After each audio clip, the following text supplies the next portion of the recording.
Oh boy. Man.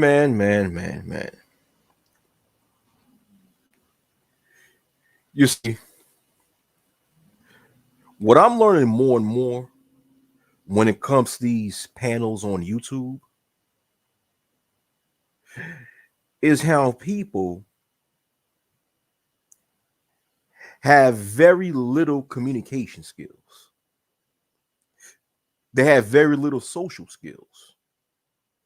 Yeah, that's a better word, social skills. See, part of having great social skills or typical social skills, right? What's going on, China? Part of even having social skills is being able to listen, carefully listen, and comprehend and analyze what the next person is saying. And at the same time, learn to shut the fuck up while another person is speaking and not open your dick sucking lips until after the person is speaking is done explaining their fucking point. This is common sense. And a lot of people don't have that. A lot of people don't have, when I mean a lot of people, I'm specifically speaking about a lot of people in this black YouTube space. A lot of people do not have the ability to properly comprehend nor analyze the words of another individual while they're speaking. Now, and for those who do, now there are people who do have good comprehension and analytical skills, but what I see with people who do have good comprehension and analytical skills, they are very disingenuous and will purposely take another person's words out of context. And that's what you have a lot of times here in this black YouTube space. You know, and a lot of times when I hear these people communicate, I always tell myself, thank God that I don't know these motherfuckers on a personal level. Because if I did, I'd be in jail for doing something to these motherfuckers. Word up. Because a lot of you niggas need to get your asses kicked. That's word. And I'm not trying to come here. I'm not trying to come out here and trying to pretend to be some sort of tough guy. Because I'm a nice guy. In real life, I'm a nice guy. But I will beat your ass. I will fuck you up. But I'm a nice guy. What's going on, Jersey Hammer? Jersey Hammer, he said China White agrees. Jersey Hammer, he said, and those people are supposed to be our best foot forward. We are.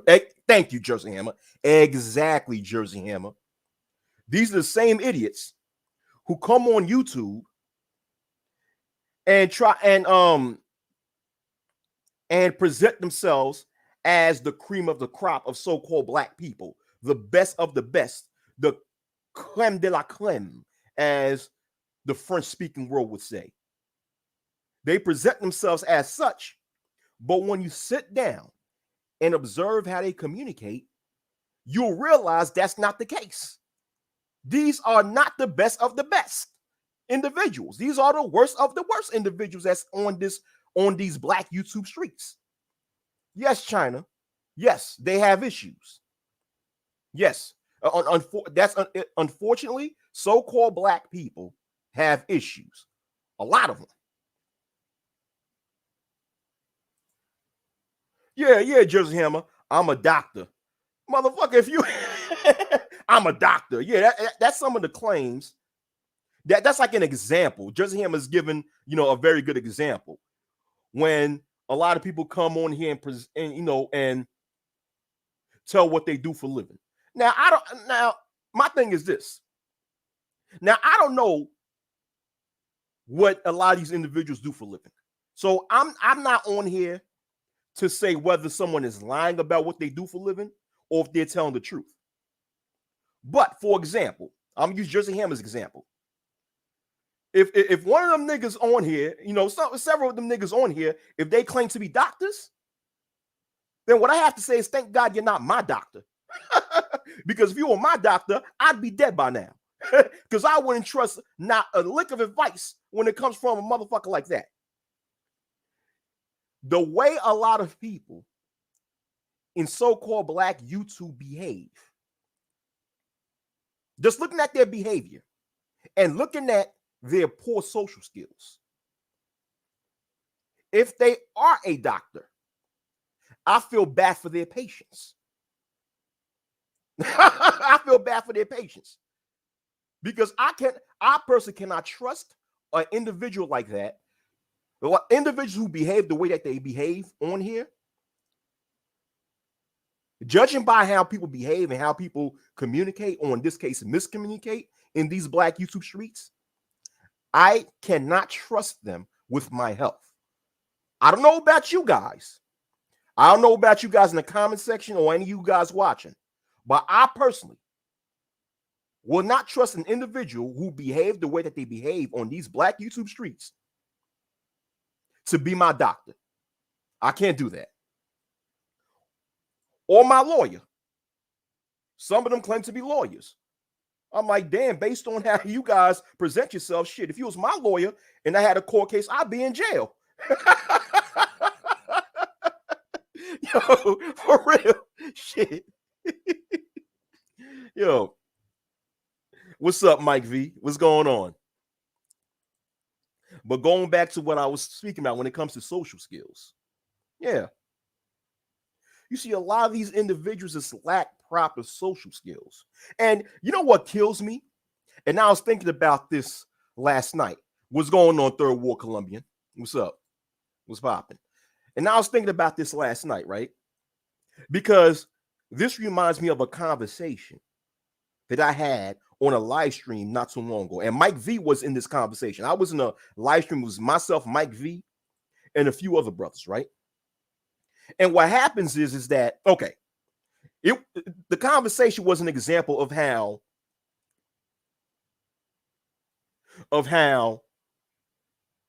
whenever a person responds, and this is what I recognize in these black YouTube streets, is that whenever you make a statement and the next person responds to your statement, a lot of times people don't respond to the exact things that you say.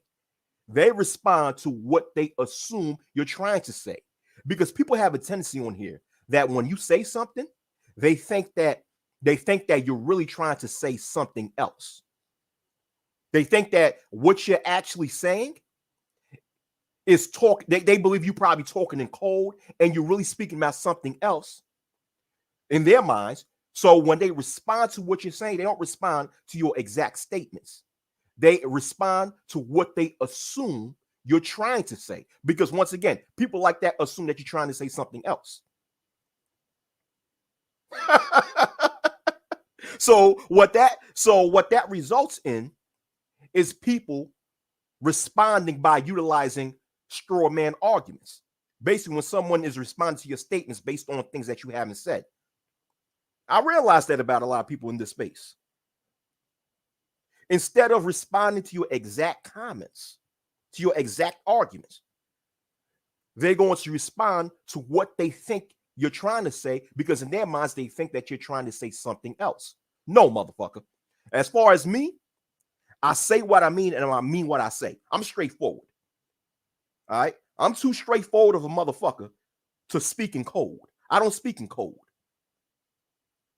All right? I'm from New York. I'm from the East Coast. East Coast niggas, we don't rock like that. Mike V will tell you, Mike V's from Boston. He's an East Coast dude. East Coast dudes, we don't rock like that. East Coast dudes, we straightforward. I don't know about for all the other regions of the United States or all the other parts of the world. But if you were born and raised on the northeastern coast of the United States of America, 9 times out of 10, you operate and communicate on a straightforward level. We mean what we say and we say what the fuck we mean. So if I say something to you, trust me, that's what I mean. I'm not trying to say something else. Nothing that I say is hidden in some sort of Norse code. What's going on, Soul and Black? What's up? You know? But that's the problem. And also another thing that kills me with a lot of people. And once again, I'm giving examples of the poor social skills and or poor communication skills of a lot of people in this space. You know, what also kills me is how,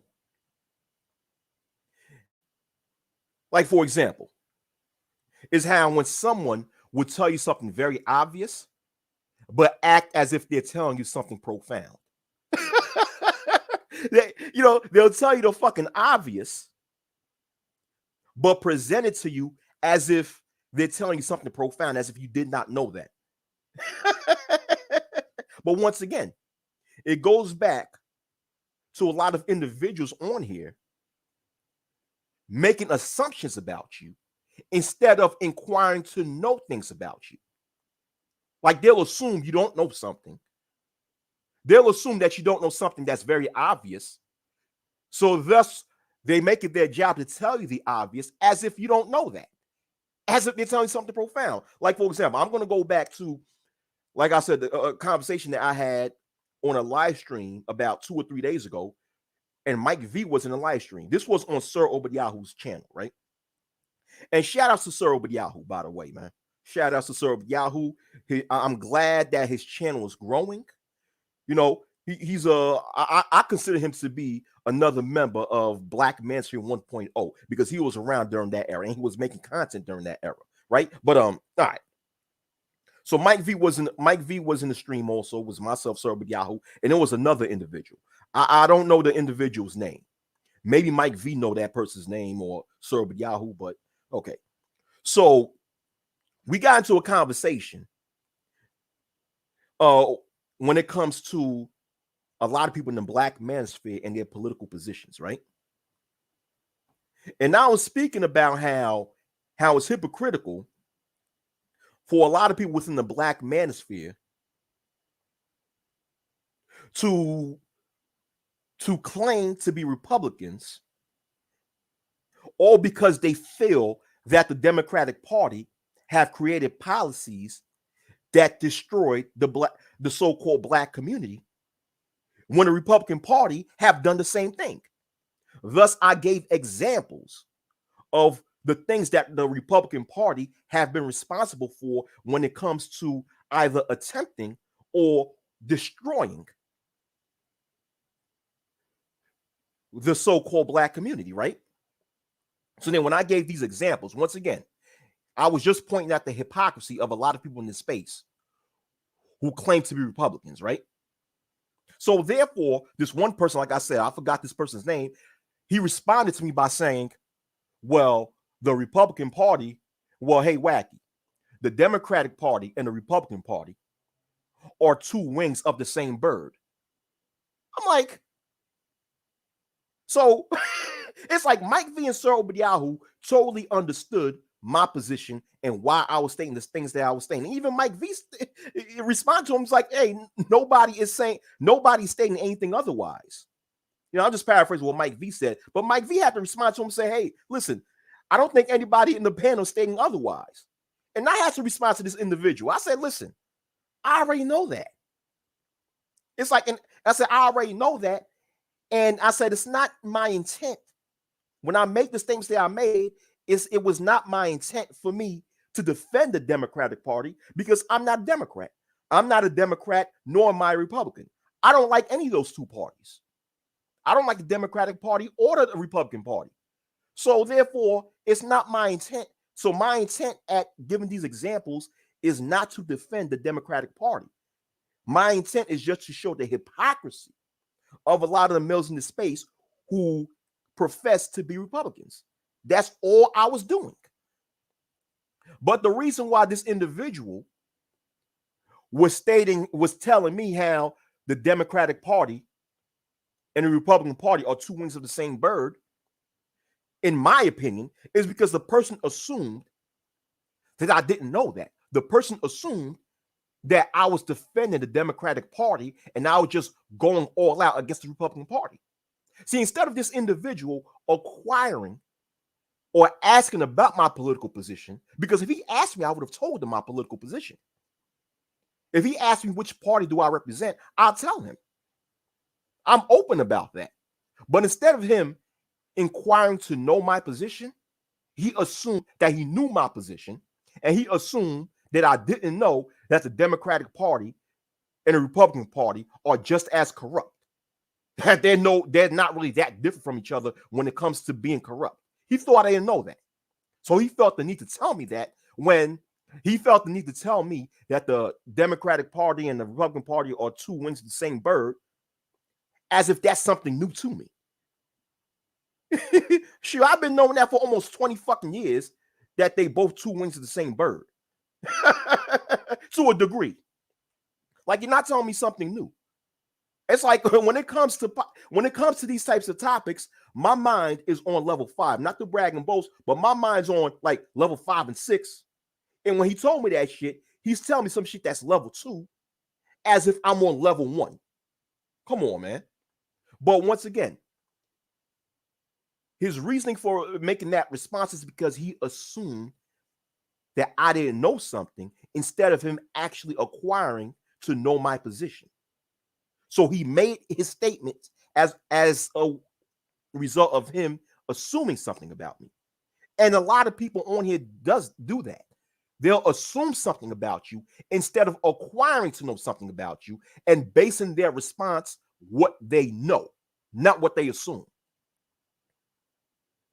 They'll respond to your words when you make an argument instead of a lot of people responding to your exact argument. Once again, they'll assume that you're trying to say something else. So thus their response will be based on what they assume you're trying to say instead of what you're actually saying. And that's poor communication skills. Because you're communicating, because the way people like that communicate is that they utilize a lot of assumptions instead of just sitting down and just listening to exactly what that person is saying. That is poor communication. That is terrible when it comes to socializing. You cannot go out there in the real world and communicate with individuals by assuming what you think they're trying to say. I mean, common sense. If you suspect that someone is trying to say something else, if you suspect that someone is making an argument hidden in code, then common sense, you inquire to know what they're talking about, what their real position is. Then you respond accordingly. That's common sense to me.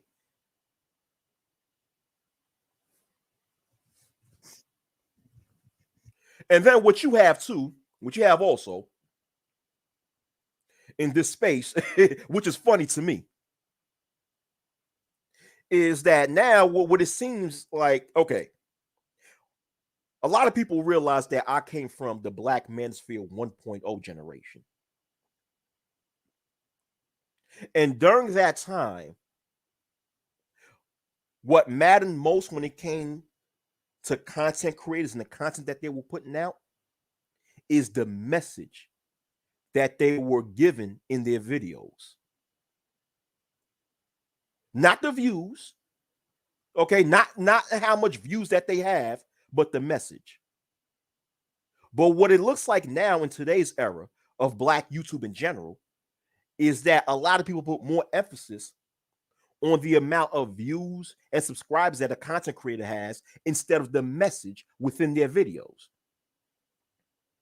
And to me, that's foreign to me. That's foreign to me.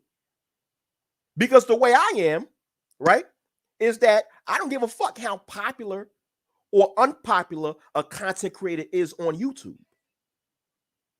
What I care about is the message that a content creator is bringing. Once again, this is common sense. Well, it should be common sense.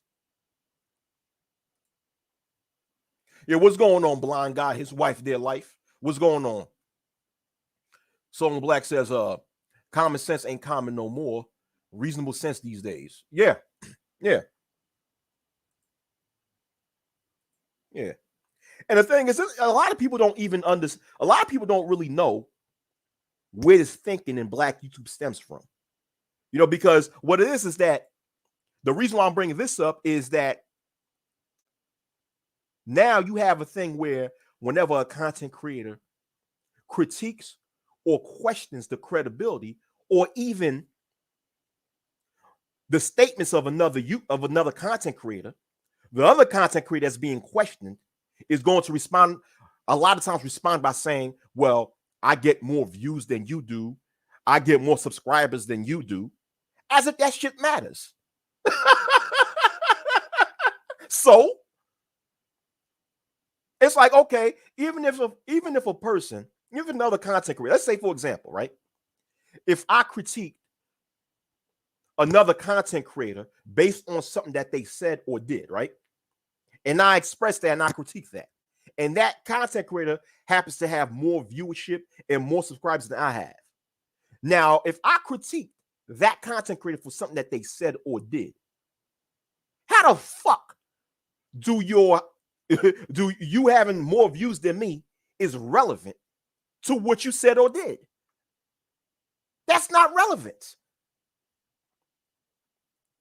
But I see it's very popular in this space for other content creators to poke fun of other content creators that have less viewership than they do.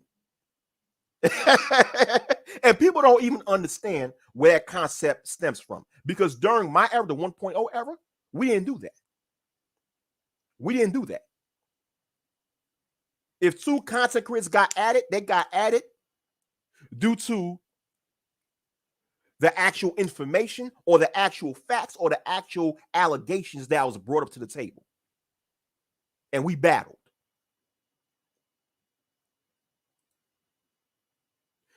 Yeah, they view subscribers as currency. Really, Jersey Hammer. Really, I know. You know what? You know what that is? You know what that is? You know what I really think that is? That's just a fucking deflection. You know, that when content creators you try to use the fact that they have a higher level of views and subscribers than another content creator, a lot of times they're really utilizing that as a deflection because they don't have any real legitimate or substantial arguments against another content creator that would critique them when it comes to something that they said or did. It's a deflection. That's all it is. You know, but I would hear that, and people don't even understand where that deflection stems from. See, because Tommy Sotomayor, thanks to him, he made that sort of logic popular in this space. Because when Tommy Sotomayor, when he was at the height of his popularity on YouTube, if another content creator who most likely was not as popular as him would critique him over something that he said it did, he would constantly do that. He was like the first one in this so-called black YouTube streets that would do that. That would turn around and say, well, I have more subscribers than you. I have more views than you do. This is the type of shit that Tommy Sotomayor did. And now what happened is that logic gotten so popular that you see a whole generation, this whole 2.0 generation doing the same thing. Which is why I constantly say that Tommy Sotomayor is the daddy of Black Manosphere 2.0. Cynthia G is the mother of Black Manosphere 2.0. And Tommy Sotomayor is the daddy.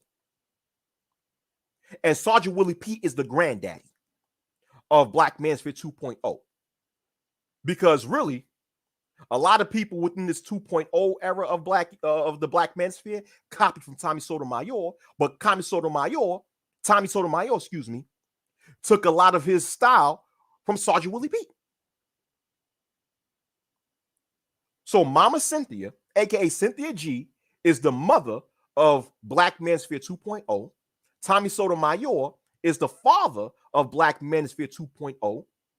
And Sergeant Willie P is the grandfather of this 2.0 space.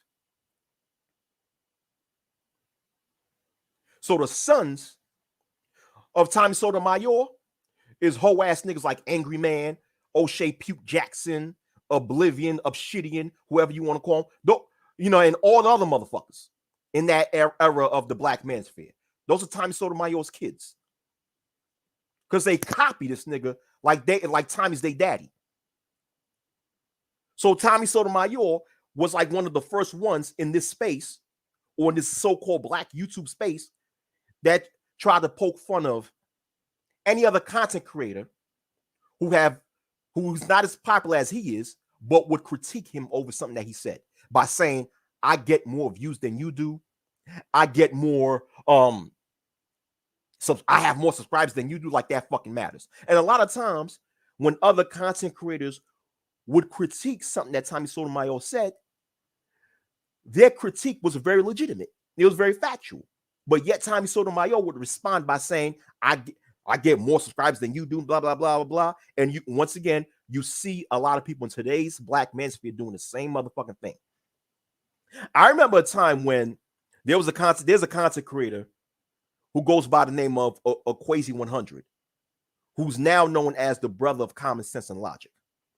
I remember a few years ago when him and Tommy Sotomayor was going back and forth, right?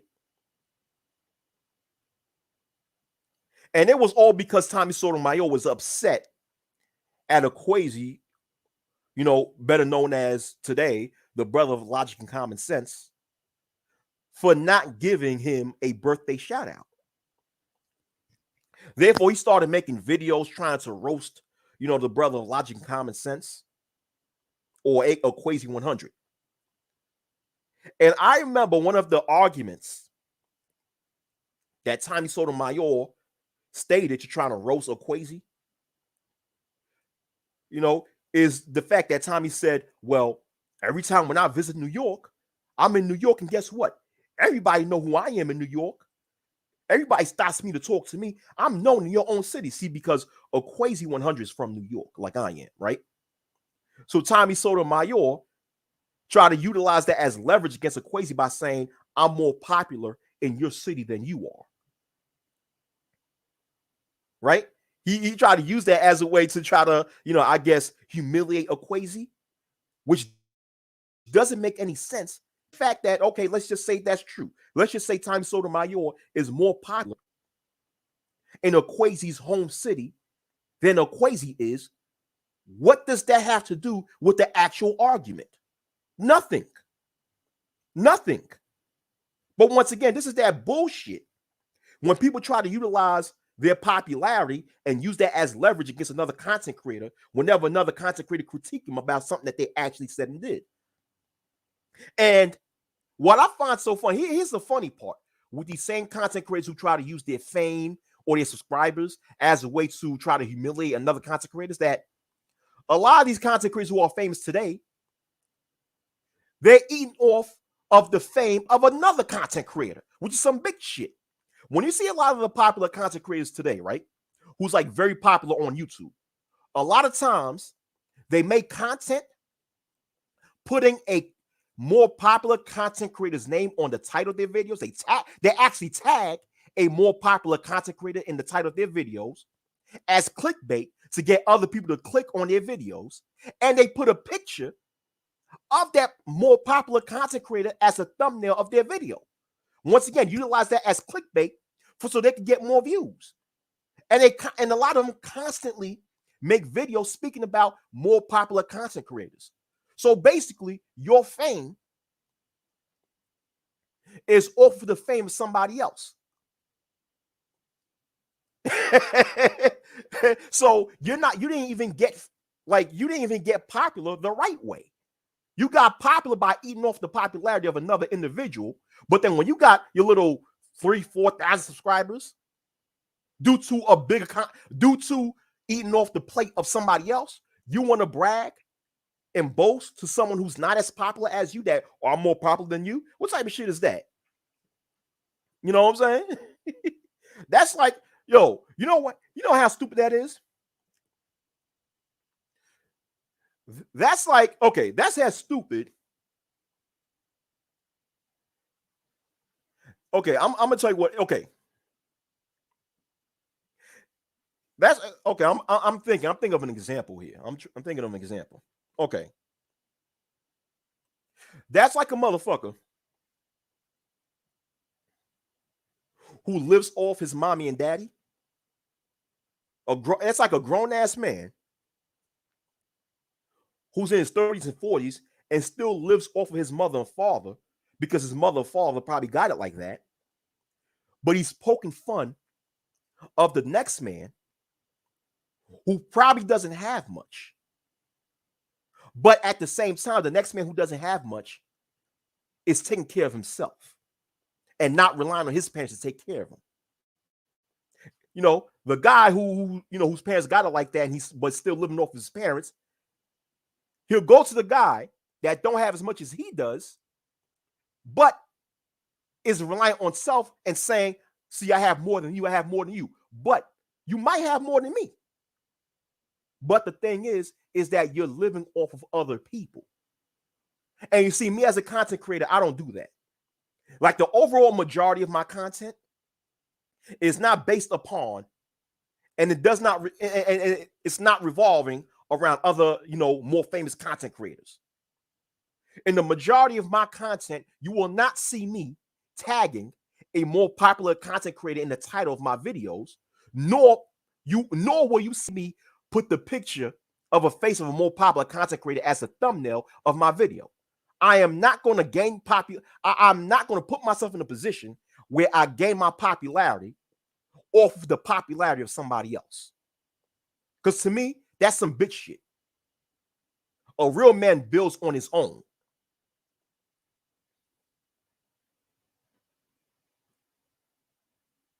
A real man builds on his own. A real man that builds the right way. And people like me that do evergreen content, shout out to Sir Yahoo for that statement. Evergreen content in which it's not based off of the popularity of others. I'm not utilizing my popularity and I'm not living off of more popular content creators. I don't do that. It's going to take more time for me, for my popularity to get back up. Because at one point in time in this space, I was very popular. And then I left, and my popularity was gone because I left the space for years. And I came back a year ago. So it's going to take more time for my popularity to get back up. But that's cool. I would rather have that, because you know why? Because I do my thing. I make my content with integrity. I have integrity. And everything I do in life, I do it with integrity.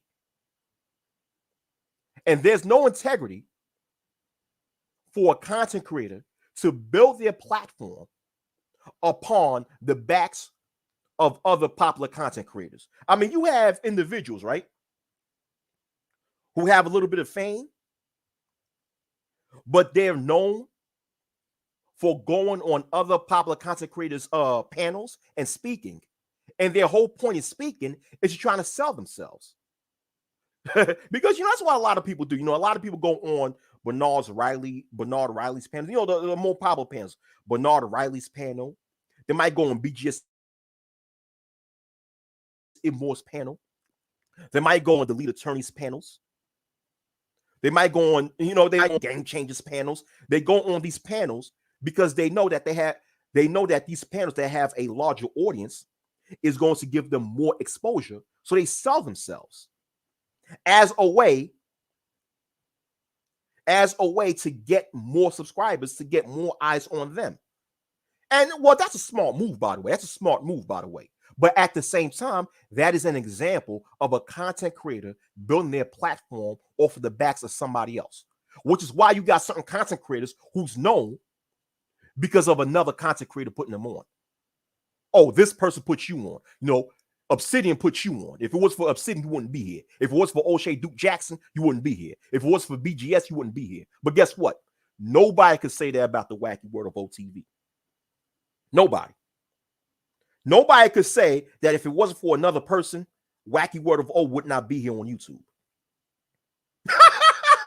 Nobody can say that shit. What's going on, Keep It Techie? Oh, what's going on, bro? What's going on, Keep It Techie? I gotta give Keep It Techie a wrench. Yeah, what's going on? Solid brother, man. Y'all subscribe to Keep It Techie's YouTube channel if you haven't done so already. So Keep It Techie, it's a pleasure having you here. Yeah, I'm about to give you a wrench. Hold on for a minute. Let me give this brother a wrench. Yeah. But then these same niggas, hold on, going on to what I was saying, These same niggas who live off of the fame of another content creator would be the same nigga that would critique a smaller content creator by saying, I get more fame than you do. I get more subscribers. I have more subscribers than you do. I have more views than you do. When the majority of that person's views and subscribers is off the backs of another content creator that's bigger than them. And 9 times out of 10, the smaller content creator don't operate like that. The smaller content creator chooses to build their channel on their own merit. Like myself. But this is the type of bullshit that you see on here.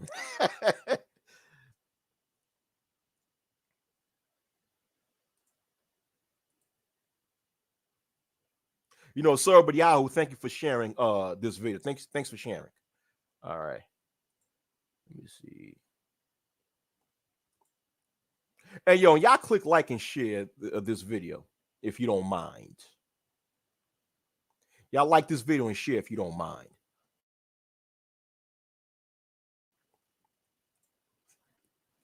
But at the same time, like I was saying, since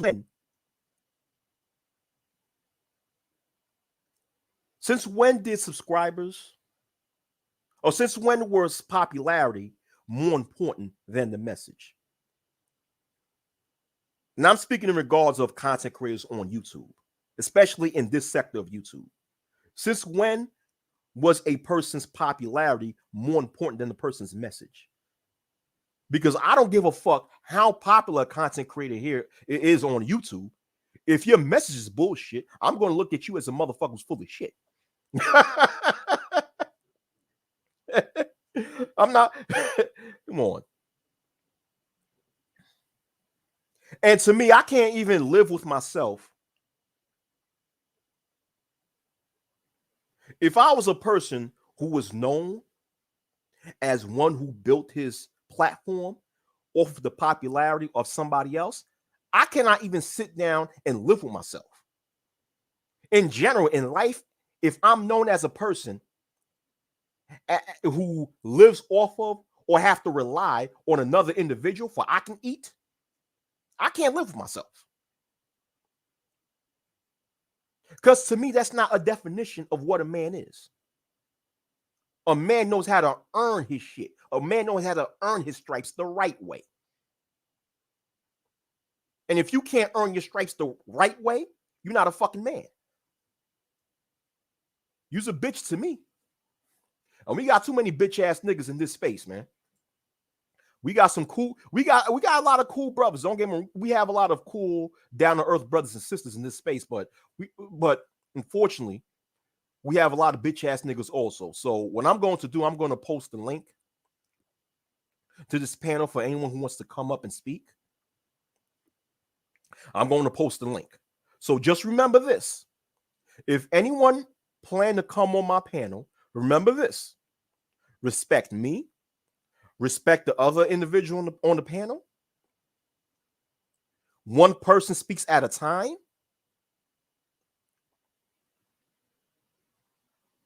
And one person speaks at a time. And we're going to stick to topics that revolve around substance and intelligence. All right? We're not going to sit there and gossip. This is not a gossip channel. This is not a beef channel. All right? This is a channel of people who are of integrity, people who are of moral fight, people who are intelligent, people who are wise, and have good shit. All right? So don't come on my panel making some mess, because if you do, I will kick you the fuck out. Respect me and respect the other people who may be on the panel with me and with you. So with that, I will present the link in the chat for anyone who wants to come up and give their 2 cents.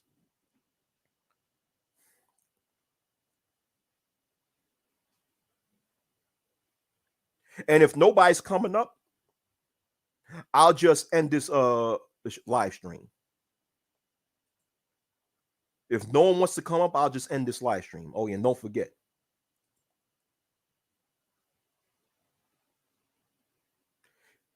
If you guys want to donate to this channel, this is how you can donate.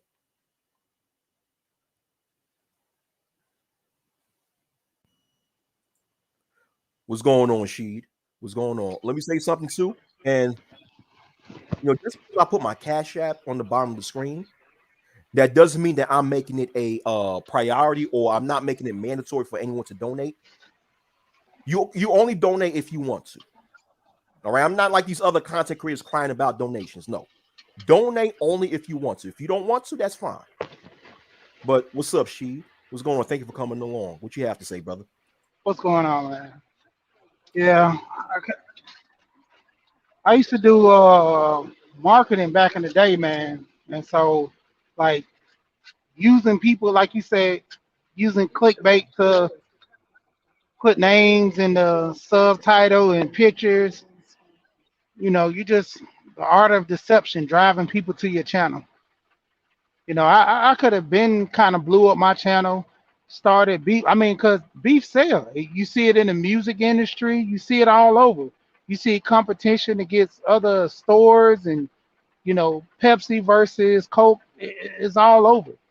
So I could have been blew up my channel, but I'm like, I'm like you. Basically, I want to do it organically, man. I don't want all too many riffraff and negative and crazy stuff going down. I don't want my channel associated with a lot of that stuff because I'm trying to bring a message, and I don't want the message to get caught up in all the stuff. Exactly. Because at the end of the day, Sheed, the way I look at it is that the message is bigger than me and you and everybody else here. The message is bigger. We have a whole generation of our people to look after. And when I mean look after, I'm just saying to give advice to. That's what I mean. To give advice to and to actually look at as far as when it comes to their future. There's a whole future of there's a whole collective of black boys that are going through hell. And if our message can help even one of them, then we did our job. Yeah. So I'm more focused on the message. I'm not focused on my popularity. I mean, I don't have a problem being popular because honestly, even in my real life, I've always been a kind of popular individual. Everywhere I go to, I end up being very popular. I mean, that's just my personality, but that's not what I'm focused on when I come on here. I'm focused on utilizing my platform to help other people, to help brothers, man, especially so-called black males, because we need that help. So when it comes to people, coming on here, as a way to become popular and utilizing all that clickbait, that's fine. If that's what they want to do, that's on them. But they can never turn around. They are in no position, excuse me. They are in no moral position to then turn around and try to disrespect or diss another content creator that may not have as much popularity as they do when they are living off of the backs of another content creator. To me, that's bitch shit. But what you have to say about that, She? Yeah, that's true. That's like you was talking about earlier. That's almost like a guy, he's very well off, don't want to brag, but gets on the panels and you got guys like, yeah, man, I'm about to stun on y'all, man. I'm about to go get this Lambo. Yeah, so what kind of car you got? Well, I got like 2 Lambos. For real? Yeah. I mean, they just regular cars to me. You know, it kills me about the subs. Your sub count determines your success on YouTube. It's just like saying my popularity in school, in high school. Like I keep saying, a lot of people are reliving their high school moments through this social media, man. They get a chance to be that person that they wanted to be back in high school. Like the song that Nas made back in 2002 called Second Childhood, 2001. I think 2001 off of his Stillmatic album.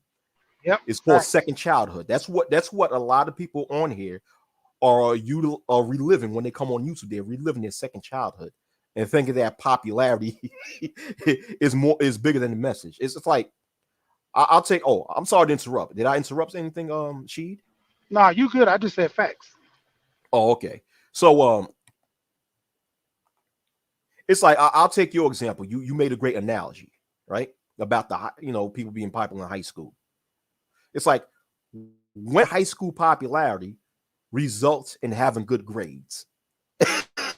You know what I'm saying? When was that more important than having good grades? It never was. Never was. Yeah. Never was because the same popular individual in high school, you might turn on that after he graduated high school, his ass is struggling in life. Right? But then the not so popular individual who had the excellent grades after high school went to college. After college, he soared. He soared economically and financially and career-wise. His wings grew and fly. But you have this, guy who was popular in high school who's still trying to search for his wings. I mean, popularity does not rise above substance. It doesn't. And the substance, as far as when it comes to this YouTube thing, is about the message. What is the message that you're putting out? That's what's more important. Well, go ahead. You got the floor, Chief. Yeah. I mean, that's my biggest thing. Like me and Alonzo kind of click real good in this space because he deals and talk about life insurance and finance. That's like one of my biggest things. I told people about my family. Did nobody in the family go without life insurance? Everybody in my family pretty much died with life insurance up to my grandmother because of my uncle let the policy lapse. Eh, If it wasn't for him letting the policy lapse, my grandma would have had life insurance too. It just like I don't see no other options than taking care of your family. That was I talk with Gold P all the time, and I told him, that was my thing. Even BJ, same thing. I was telling him, I wanted to be a family man, so I ended up getting married. It didn't matter. I mean, necessarily going around to the type of woman that a lot of guys in these space say, oh, you need to pursue this type of woman, you need to marry this type of woman. That's society standard. And I don't live by nobody else's code. I live by my own code. Same thing regarding to this space. So many people live off the fame of other people. If you didn't have their fame to ride their coattail, you wouldn't be as popular as you are. So it's kind of funny how, man, you kind of dance and move to the groove of somebody else instead of building your own brand. You can't stand alone without them. If that person loses content or just fall off the face of social media, then who would you be? You can't be all you're gonna be known as the guy who did videos regarding a hot YouTuber. Right. And what I realized, Sheed, is these are the motherfuckers that talk the most shit. That's the irony. They talk the most shit, but they're living off the fame of somebody else. But like you said, if that popular YouTuber ends up leaving and becomes gone, what are you gonna have to talk about now? What are you gonna be now? I mean, what's going on in here is that there's a lack of self-identity. A lot of people here lack a unique identity.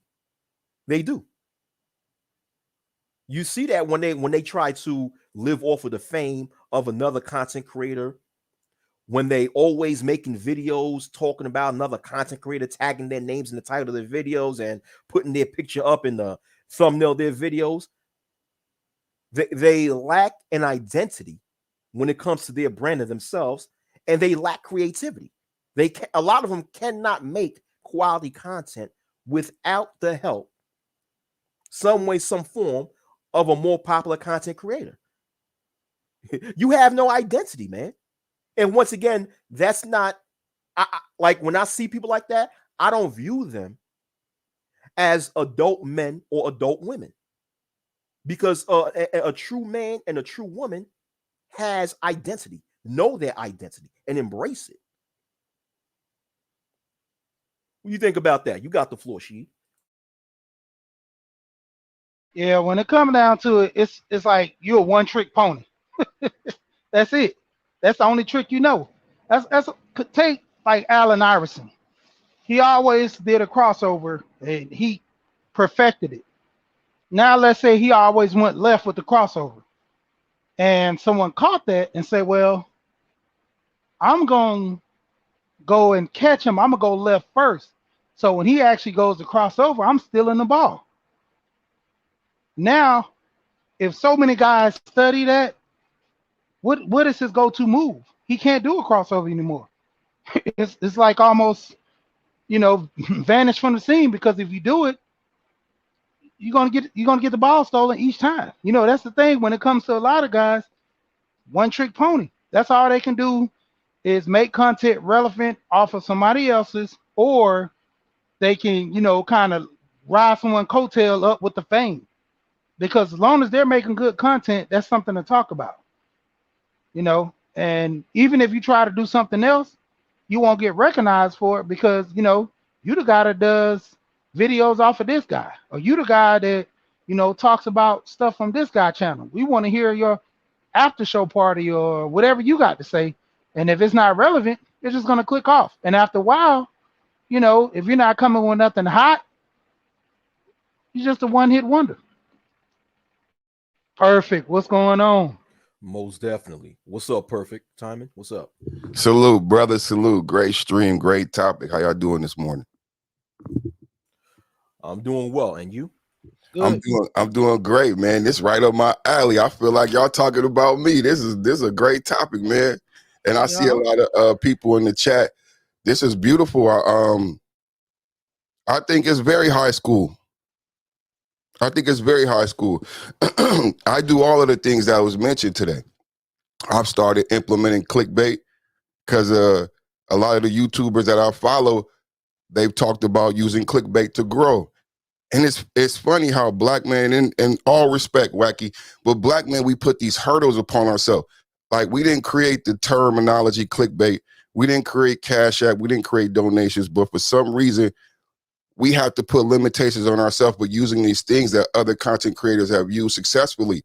I believe in life, everything is in moderation, and there's a right way and a wrong way to use things. So I've been applying clickbait, and I get a lot of compliments on my thumbnail.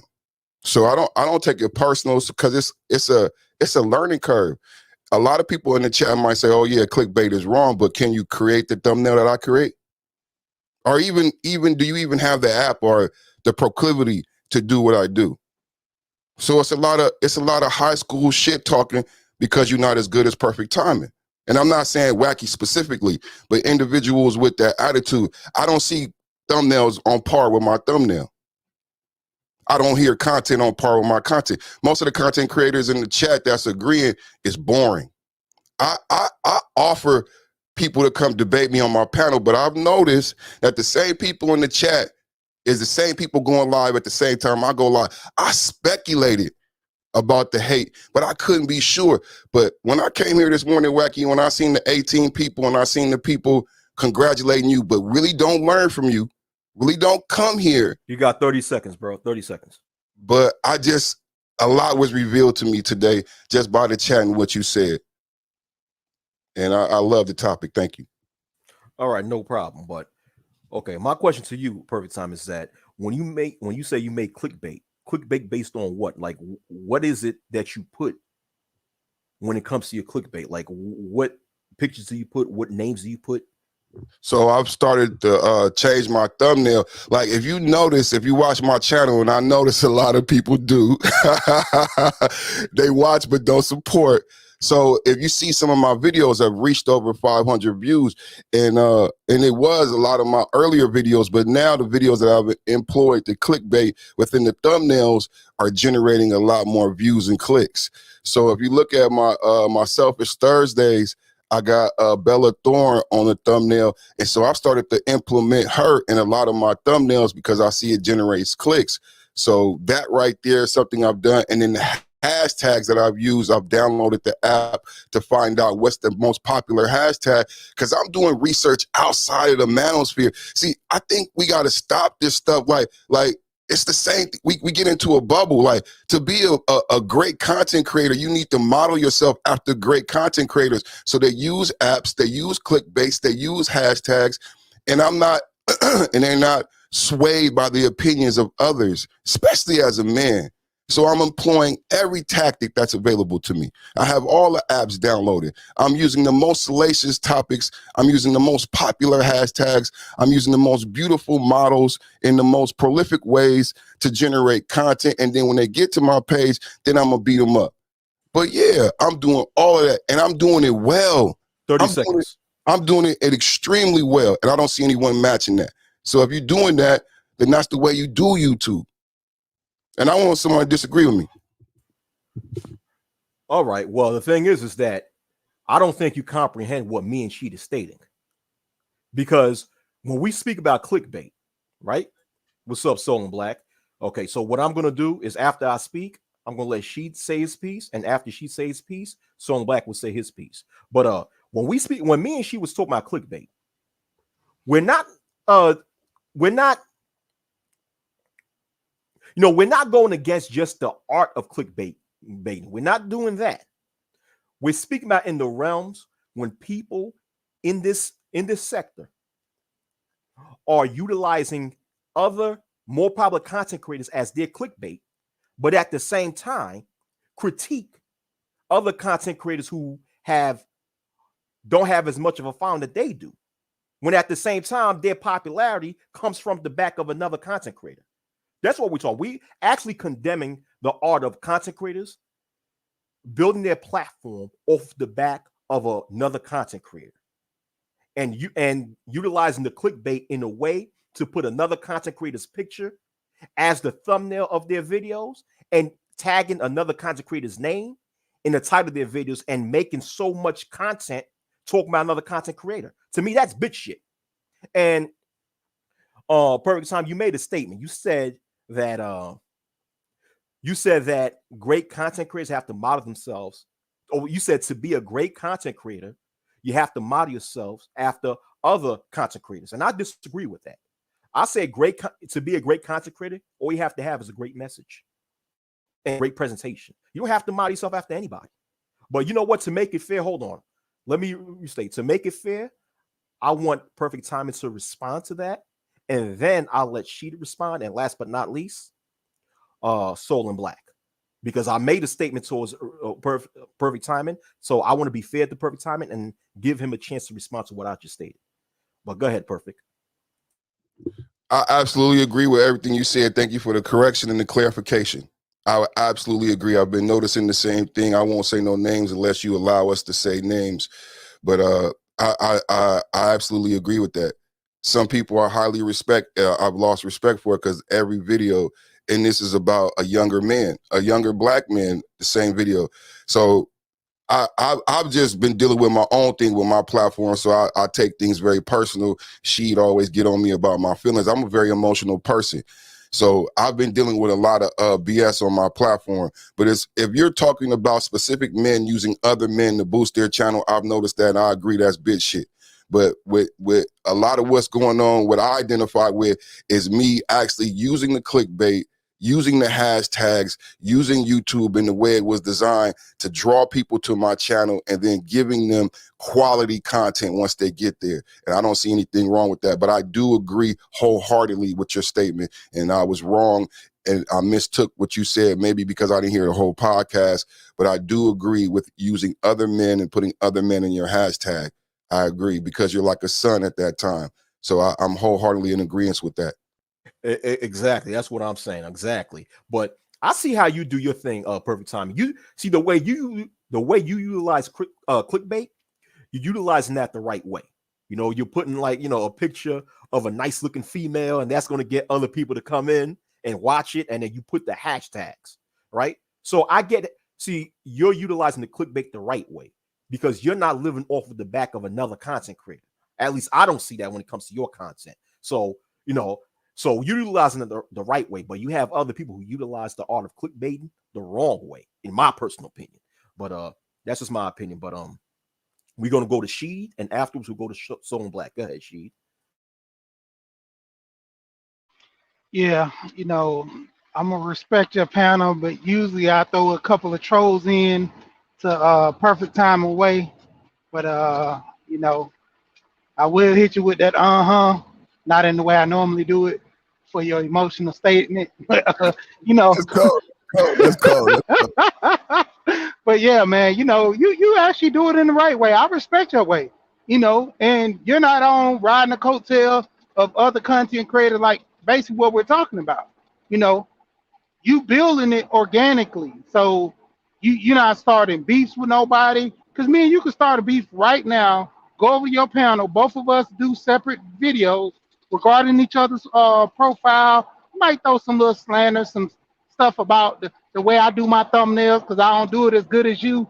And there you go. We got instantly 100 views. Like all that at the end of the day, man, you get lost in the message. Your message is more important than the actual, subs because true quality speaks for itself. Gold Professor always talks about the number. He said, what do he always say? The smaller stores, most of the time, I think he says the smaller stores, most of the time, always carry sometimes the best merchandise because no one goes to see those small stores. So they have amazing things that you've never seen before. You go to a big chain store, it's always the same thing you see in every chain store. You don't have those unique items. And that's what we're talking about. Channels providing that unique thing in which other content creators don't do. And when it comes down to it, you know, stand on your message. Let it speak for You itself. have 30 I don't seconds, Sheed. 30 seconds. I don't care if I have 10 people, 100 people, my message is always gonna remain the same. I'm done. Go ahead, Soul. Welcome, Soul. Well, what's up, bruhs? Shalom, shalom. Going What's on? going on? Shalom. Shalom. Yo, I have to agree because I've been watching it, and Wacky, we know we've been watching this for a minute, and it is a damn shame that these dudes can't seem to build content from their own, storage of their own stuff. You know what I mean? For whatever reason, they love to follow all these other folks. And then what I love watching this is kind of crazy. Then they start the battles and the fights to boost up. I don't know if you guys have been paying attention to that. Oh, Let's start a beef. Let's start a beef. And all the while, these guys are shaking hands, happy with each other because they gaming the public to get paid and get cash apps and so on and so forth. That's where I'm starting to get to the point where I'm just tired of watching some of these dudes. I don't even give them any time anymore. I'm not even giving them no love because most of them, when they do that, like Wacky was talking about, and my man was talking about, they riding each other's jock. What's that all about? I'm done. Yeah, I can't respect the dick riding. Excuse my language. Can't respect that. I can't. You're sitting there eating off the plate of another man. What type of man are you? That's why I said that a lot of these people really do have that line. And their main daddy is that's their Sergeant Willie Peace, their granddaddy. Tommy Sotomayor is the daddy of Black Manosphere 2.0, and their granddaddy is Sergeant Willie Pete. And their mama, don't forget, Mama Cynthia. Cynthia G. Shout out to Degenerate Sharingan for that term, Mama Cynthia. Because ever since 2018, a lot of people in this space just cannot stop talking about Cynthia G. Not realizing, they building their fame off of Cynthia G. But at the end of the day, Cynthia G is benefiting the most because they're giving her free marketing. But that's the thing when people ride off the coattail of another content creator, especially when you got content creators who ride off the coattail off of another content creator that they claim they can't stand. They claim they can't stand them, but not realizing they giving that other content creator in which they cannot stand free marketing, more popularity. But at the end of the day, all this dick riding is some bitch shit. It's bitch shit, man. I can't respect that. But at the same time, like I said before, I'm sorry to repeat myself. These same individuals who eat off of the plate of other content creators will be the same ones that will go to a smaller content creator like myself or any one of you brothers and say, well, that's why I have more popularity or more subscribers or more views than you. When A, your views come at the expense of another man, and two, views don't mean shit when it comes to the message. What do you guys think about that, man? These same individuals who ride the coattail of another content creator have the nerve to critique other content creators who have a smaller audience than they do. Are they in a position to even talk shit about a smaller content creator? Yes or no? What you guys have to say? I'll give it to Perfect Timing. You can answer that question first. Afterwards, Rashid, and last but never least, Solon Black. So, Perfect Timing, you got the floor. What do you think about that? I think it's very true. I've actually seen the panel where that took place, and it's very high school.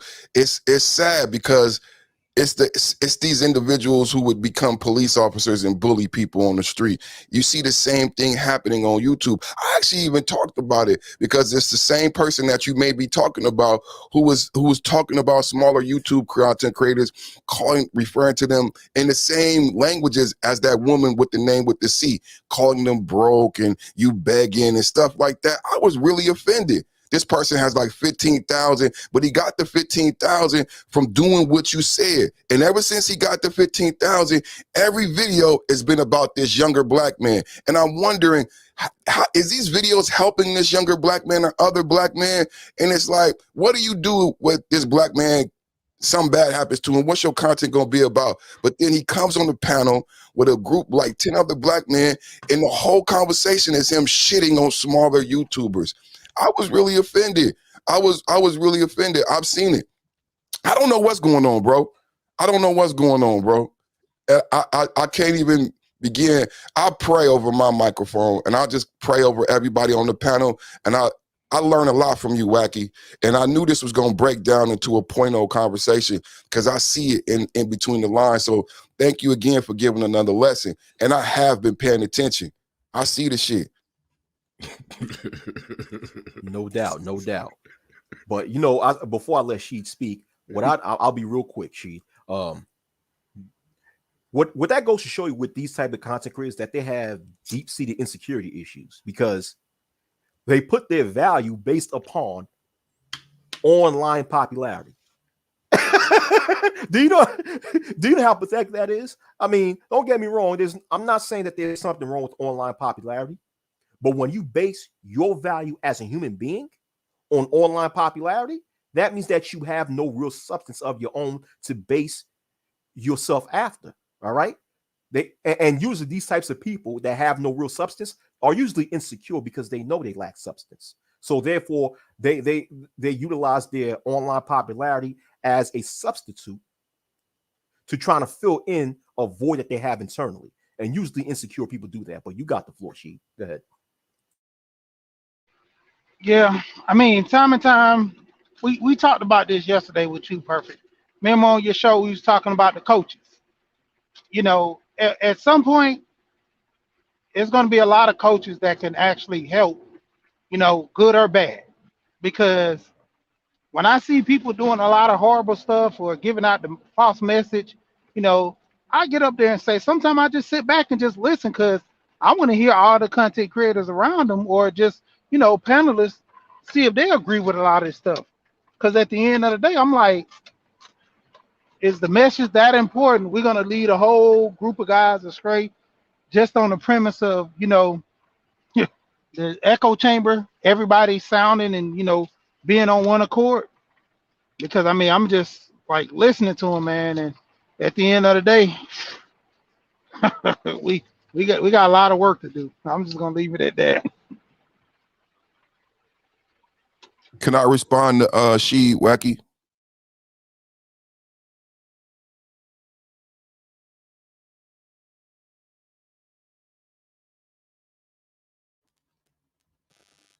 Something happened with Wacky. Go ahead, bro. I guess. I was just going to say what we were talking about with the coaches, just to clarify for people listening, is that I was similar to Wacky, frustrated with individuals being disingenuous, misleading, and someone helped me out with my thought and my focus and said, you know, Perfect, it's true this person is being misleading, but it can be appropriate for an individual at a certain level. And I stopped him and I said, you know what? It's making me think about the football team. And I know Sheed has this physique. Sheed reminded me of a football player I would play football with. And, you know, on the football team, it's very important to different coaches. You got the line coach. I like being a linebacker, and you got the offensive court. We might even tease them. You know what I'm saying? But there's different coaches for different appropriate jobs to get done to be a Super Bowl worthy or a championship worthy team. So while I was critiquing this other content creator for being disingenuous, my brothers came and said, you know, Perfect, that may be true, but if they were to be honest about them simply being an offensive coordinator or the type of coach that they are, it could be applicable for the person at a particular stage in their life. So that helped me a lot. And that's what I just want to clarify with our conversation about the different coaches, because I was upset with the misleading that some of the content creators do. And my brothers helped me say that, you know what, it could be appropriate for a brother at a certain level. This person just needs to identify itself as an offensive coordinator and stop calling himself a head coach. Mm-hmm. Okay, but what happened to Sheed? Because I just stepped out for a bit and I came right back. I don't know. He just blipped off. Oh, okay. Well, Sheed, come back on if you can.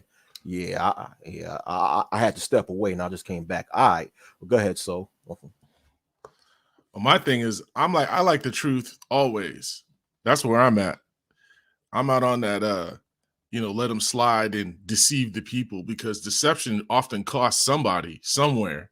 It may not be you, but it's going to be somebody. And that's where I stand in that regard. If they can't tell the truth about it, then don't say nothing about it. You know what I mean? If they're going to bring up stuff that's funky and foul, that's how I couch it. Funky and foul. I don't even waste my time on that, because people keep fostering and supporting and enabling these people to continue doing that kind of junk. That's what I don't think it's wise, but to each his own. You make up in your own mind. But far as I'm concerned, let it be truth or throw it away. I agree, bro. I think my brothers be trying to keep me out of beef, because I'll be wanting to be vocal about it. And then they just be like trying to steer me a different direction. Because I agree. I'll be like, just shut up. But they be, hold on. Let Perfect Time finish. No, I'm done. I want to hear. Okay. I want to hear the bro. I learned so much from you two. I'm so glad you came up, Soul and Black. Please. No, because we got to set a standard and let it be true. And every time we back away from that and give room for that, I understand about the beefing, and I get that. But I mean, it's not really that bad online, because really, what are you guys gonna do? You know what I mean? You're gonna bark at each other about this and that, and then that's it. Ain't nobody coming up and knuckling up in front of each other. Ain't none of that going on. So these online beasts be just basically a show and a drama thing for the most part. But if you got something substantive to say, okay, then that's when it becomes more than just a beef. It's about validation and presenting that stuff that's true. Excellent. So that right on point. And I agree. I have to agree with Soul when it comes to, if something's not true, don't bring it to the table. And if somebody's bringing falsehoods to the table, the audience should not sit there and enable that person and continue to, let that shit slide. And that's what we see a lot of times. We see a lot of people, especially within the viewing audience, who allow their favorite content creator get away with stating falsehoods and just stating a whole lot of stupid shit, all because their favorite content creator has a level of charisma that entertains them. So because that, their favorite content creator makes them feel good, therefore we're going to let them get away with doing dumb shit, with doing insane dumb shit. You know who behaves like that? Females. Females, as long, unfortunately, a lot of females, the way they are, since they're very emotional, as long as a man makes them feel good, say the right things to make them feel good, a lot of times that male, and we see that a lot of times, that male will get away with doing a whole lot of fuckery in right in front of the eyes of that female. And that female will still enable and take up for that male. And that's what we see here, in especially within the black manosphere. We see that same shit, we see that same dynamics take place where a lot of these content creators play the part of that dysfunctional male, and the audience play the part of the girlfriend that's in denial. We'll always defend the male that's wrong. But you got the floor, perfect timing. Go ahead. Man, that's deep. I want to say, like, you know what I'm hearing in my head, Wacky? I'm hearing me as a child. Mommy, why you messing with Tommy? You know Tommy ain't shit. Mommy, why you messing with Tommy? Why you let him come over? And she still date him. And I was that child with that perspective and that vision. What you telling me, well, it's a lot of broken children up here. It's a lot of adult children. And they was afraid to have that talk with mommy. Not me. I got put out. Because I'm going to say, you know he ain't shit. I can see it. I know you can see it. But you still dealing with him, mommy. Why? You got to go, Dennis. So I fended for myself. And I bring that same energy to my panel, to my channel. They still living as boys. They still fearful. Hoping for a daddy to show up. Not wanting to be men. Trying to get approval from a mother that never loved them. That's why you brought up that seed woman. And I love you for that, man, because I know you hurting people right now. You know, one of the spiritual people I follow, he say, if you in a place and ain't nobody being saved, because that's what you're there for, put your finger up and get up out of there. If you watching a content creator and you not being made better, put your finger up and get up out of there. Mm-hmm. Can I add something wacky to that? Oh, go ahead. The floor is yours. No doubt. Appreciate that. When you bring up that Cynthia G, let's just be clear, right? You guys keep bringing up those folks, those other content creators, you know what I'm talking about. Those other folks keep bringing her up, but she's used goods and abused. We destroyed her. Literally, we literally destroyed dang near every talking point she ever had. But they keep bringing up and rehashing this crap. And then what happens is we have a whole bunch of, you call them trolls, but I call them instigators. They just go around instigating. They love starting some stuff and igniting stuff and keeping stuff going when it's garbage to start. That's it. I'm out. Correct. You're absolutely correct. Soul and Black. Soul and Black. During the 1.0 era, we destroyed all the talking points of this female. We destroyed it already. It's like we destroyed it. We not only did we destroy, we buried it deep underneath. All right, not 6 feet deep, 60 feet deep. You know what I'm saying? We buried that shit all the way. But the thing is that now she's winning. She's winning right now. She's winning. I got to give her. She's winning because you know why? Because you have a lot of people in this space who look at her as their long lost mommy, wanting her attention. Say and that. always responding to her. Say that. Yeah, you got a lot of people in this space who's basically whining her as if she's their long lost mommy, looking for a mama's love. That's why I call her Mama Cynthia. She's the mother of Black Manosphere 2.0. Let's keep her. She's their mama. You know, when we got these dudes giving that all that attention, please. It's like that. That's she got to be their mama. You know, she has to be their mama. But go ahead, you got the floor, bro. Well, the funny part is this: it's a relevancy thing. As long as they keep bringing her name up, she gonna stay popular. How many channels and guys are always talking about the situation where y'all destroyed her? You know, other guys said that, you know, she's this. You know, even the point where she started talking about men and actually had a child from one of the guys who she so-called. That's some echoing. Oh, somebody Ronan, got to mute can the you mic. mute yourself, Ronan? Can you mute yourself? Ronan. What's up, Ronan, by the way? Yeah, thank you for coming on, Ronan. But all right, thank you. Yeah. So basically, she lost the battle when she had a child by one of the guys who she always talks about. So that was the end of the argument. I honestly, I probably looked at probably 5 minutes of one of her videos, and after just listening to what she's saying and all the other people trying to, go at her, I'm like, you fueling the beast. Every time you bring her name up, every time you want to start something, put her name in the chat, all you doing is fueling the beast. Most content creators, they get known off of other content creators. So if someone keep talking about people in the chat, that's one thing I kind of like when regards to Roger, what he talks about. Damn, saying names, but basically you bringing up somebody's name, people are gonna start looking, trying to figure out who this person is. If you say their name enough, you're gonna start going around and say, well, who is this person that everybody talks about? Let me go look up this person. Then you're gonna start getting your feelings about it. And maybe she's Got 30 misunderstood. seconds, 30 seconds. Maybe she's this. But at the end of the day, like, it's crazy, man. Like, let her be. I'm done. Yeah. And what you just said when you said that if you discuss or mention a person's name long enough, people are going to investigate and look to see who that person is. That's how I found out who a lot of people are.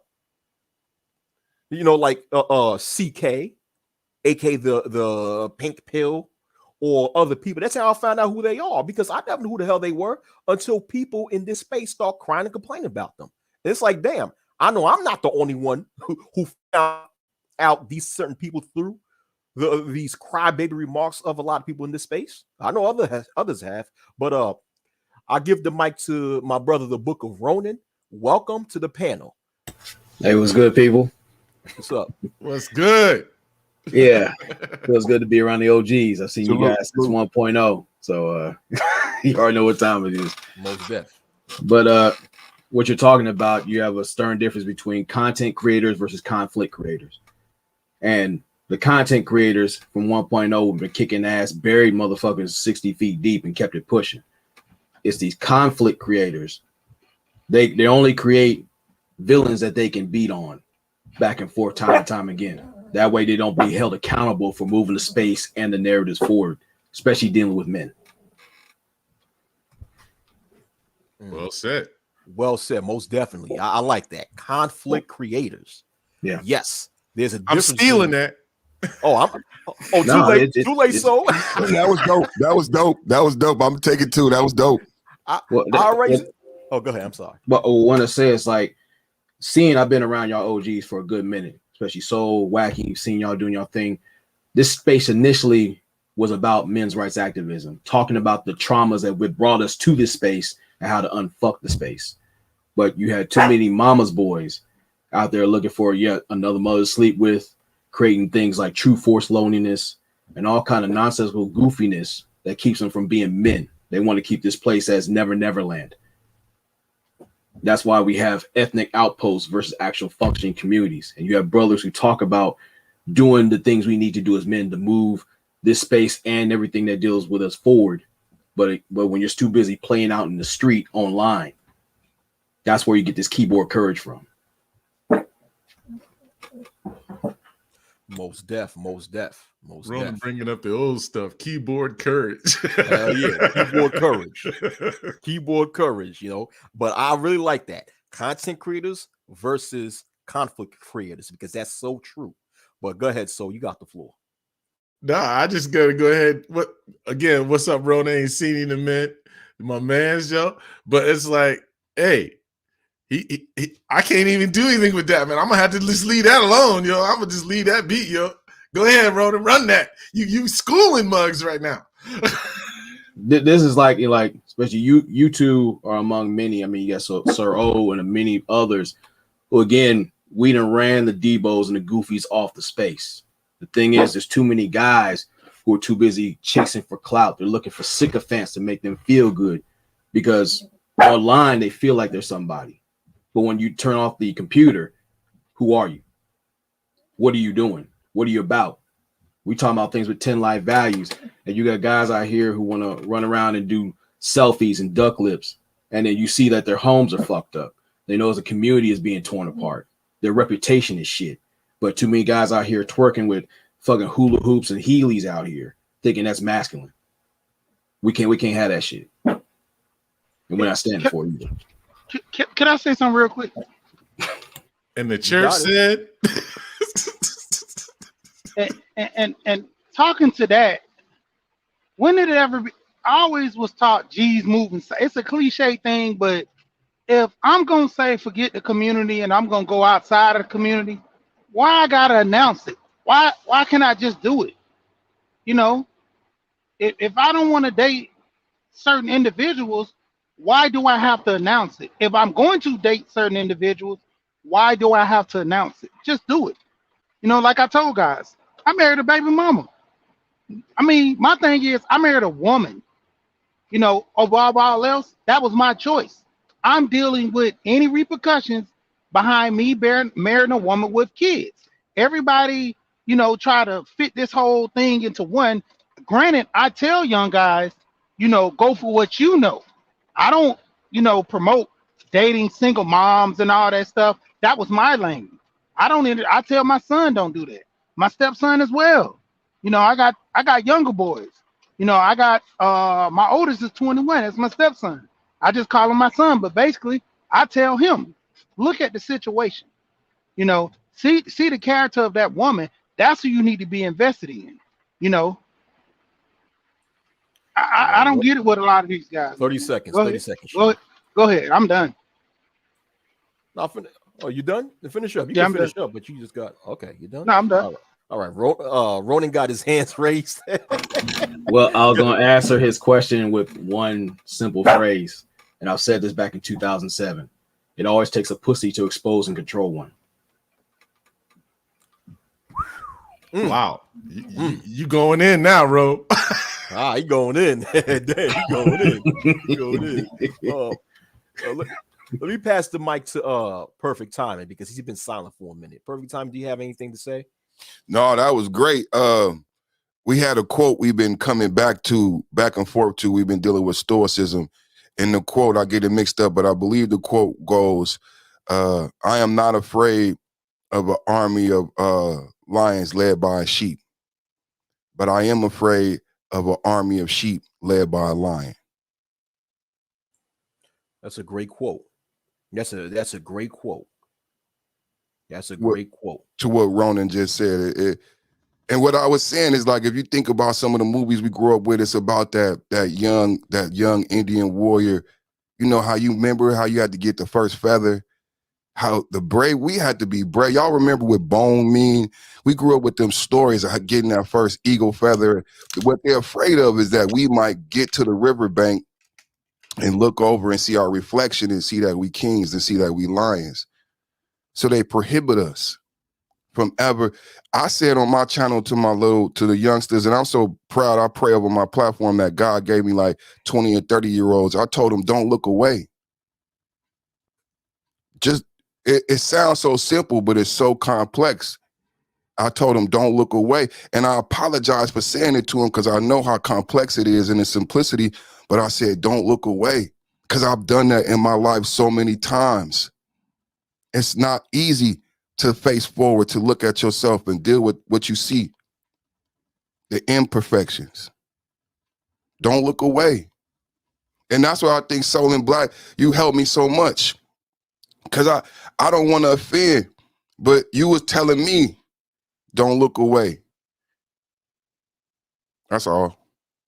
All right, go ahead. Okay. Okay. We're gonna pass right. to Soul and Black, and after Soul and Black, it will be Sheed, and last but never least, Bookeroni. So Soul and Black, you got the floor. Well, I'm glad that I can help you out, Perfect Timing, and anyone else. The thing about it is, we just need to go ahead and face our fears, conquer those issues, and move forward. You know, we can't stay stagnant, and we can't stay in this cycle. And in this particular iteration, I guess you would say, of the manosphere, that's what we're dealing with. It's kind of like staying stagnant. They're crippling our growth. They're stunting it. You know what I mean? And I'm like, I'm tired of seeing that. And I wish brothers would realize this back and forth foolishness and playing around with okie doke discussions that have been literally decimated. I mean, why keep going over it? Why don't we focus on the things that really do matter now? Those things are over with. They don't matter. But for whatever reason, people like to keep it going. They resurrected literally from 60 feet deep. Cynthia G, how you going to resurrect that nonsense, man? There's a lot of other things we would rather resurrect than this bullshit. But I don't know, man. It's just like, it's time for brothers to just snap out of it. We can do better if we choose to. And never mind about the obstacles. You're going to get obstacles. So don't be surprised by that. That's going to come. Just go ahead and keep it plugging. Keep it pushing. I'm done. All right, Sheed, you got it, Sheed.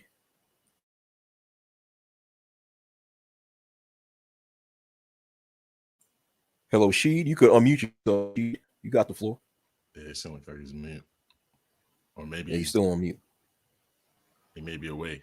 Yeah. All right. Well, so go ahead, Booker Ronan. Go ahead. You got the floor, bro. Definitely. My whole thing is like it's two things. I always say never allow your comfort zone become your coffin. And two, like listen and follow the lead of men who understand the necessity of legacy, not dudes who are looking for cheap leadership wearing leggings. Rona, you on it today, boy. And this guy right here, Rona just be smacking him. he got the camera on and everything, man. Shit, go ahead, bro. That man said cheap leadership wearing leggings. Yo, One-liners today, boy. Good morning, everybody. Yo, Word. we gotta open up more of the Book of Ronan. I swear. yeah. What chapter is that? I need to get. Where's that at? I gotta line those verses. I gotta buy the book. Yeah, I'm working on the Bible right now. So The Bible. Yeah. But that's true though. But what you guys are saying, that's true. But ultimately, is that as men, we have to stand on substance. And that's what has been a lost art in this generation of the so-called black manosphere. You see a loss of substance. I mean, you see a lot of males. I still can't. Okay, I still can't believe this shit. And I speak about this with Soul and Black all the time, and he's stunned by this also. Is that you got these niggas crying about females who don't find them attractive? I'm like, what the fuck is that? Like, and a lot of the females that they complain about are females who are not even qualified to be good wives or good substantial girlfriends. They crying about females who would prefer to be with the quote-unquote Pookies and Ray Rays than to be with the quote-unquote educated lames. I'm like, okay, doesn't that says a lot about the female and what type of person she is? That if she finds, and no disrespect to the Pookies and Ray Rays, so-called, but if a female would prefer to be a male who currently engages in criminal activity, that could, that could be a conflict as far as her life and her livelihood. What does that say about her mentality? Why would you want to be with a female who have that way of thinking? I don't give a fuck how good she looks and how nice her body is. If the type of males that she prefer to be is a reflection upon her personality. So once you see her personality, once that she's preferred to be with a, Pookie and Ray Ray, however they call it, why would you even want to be with a female like that? But it goes to show you that males on here lack substance, because if they had substance, they'll be thinking like that. But the thing, since they lack substance, they get all caught up with the good looks of the female and then get all pissed off when the female prefer to be with a certain type of guy instead of them. That's stupid shit. But go ahead, Ronan, you got the floor. what I'll say is like this is a reality that a lot of these educated lanes hate. That a lot of men with substance and purpose understand, and what the women understand, and they keep showing them. An educated lane nor an effective leader cannot occupy the same time nor space. They know the difference between the two. Yes, sir. How he moves, how he stands, what he stands on. And if your actions, words, and intent don't work in concert, that individual's full of shit. And these guys are upset because they are not allowed to be the real Pookies and Ray Rays that they aspire to be. Woo! That's why the whole Pookie and Ray Ray nonsense, it's a mindset, it's a spirit. And that's just them being frustrated because they can't realize that in real time. That's why they come out here with these ashy dick analytics. They come out here and say all these things like, well, this whole Dollar Tree elitism that they practice. Right. Hey, you on point with that. I can't disagree. I cannot disagree. I don't have an image to disagree with what the brother said. I'm sorry. Yo, you must be a poet, man. He said ashy dick analytics. Yo, I'm sorry. I'm telling you, if y'all don't know, this is probably one of the dopest panels today. This is crazy right here. This Dollar is Tree crazy. elitism. Oh man, I love it. I love it, man. Lord have mercy. I love it. The I love it. Pookies that they want to be.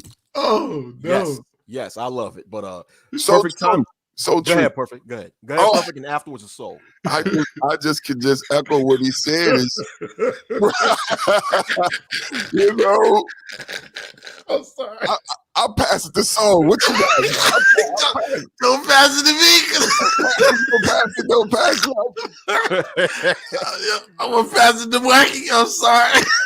I think we just You pass it me. All you're going to hear me is keep on laughing, man. I'm just gonna keep on- you know what I'm I'm saying? sorry. I can't. Well, Go ahead, Ronan. with everything that's going on, the thing is like they envy 1.0 because of all the strides and the movement that's been happening, the momentum. They made the way for 2.0 was supposed to take the torch and run forward. These niggas are doing circles out there around the frat house right now. Yep. We got bigger and better things. We have constant threats of extinction. Guys who are homeless, the father's issue, which we talk about legacy, all these things that pertain to us to like pass these things on, rites of passage, things about respectability. I mean, worrying about more things besides a woman's pussy and her problems. But again, this is about manhood shit. We're built to oppose environment. That's why this space was created. We brought here by our traumas. We were here to undo the knots and teach the guys, our junior, our peers, and even some of the elders to become elders via our examples and our leadership. But these guys are afraid about being leaders because accountability demands a lot. You have to own up to the failures. All they want is Pyrrhic victories, not earned victories. You got to earn your stripes, not just what you say and what you do, what you stand on. And there's too many of these little panel prostitutes and these Wi-Fi winos who sit out here and waste people's time and money. That's most definitely true. Wi-Fi winos. Yo, Ronan, I miss me some Ronan, yo. Yo, but check this out. Okay. And the direction of this, thanks to this current generation of the Black manosphere, is that, and I guess it's what I'm saying is in relates to what Ronan was just said, is that they forget to understand that the true enemy of so-called Black men and Black boys is the system that we're living under. It's not a female. Don't get me wrong.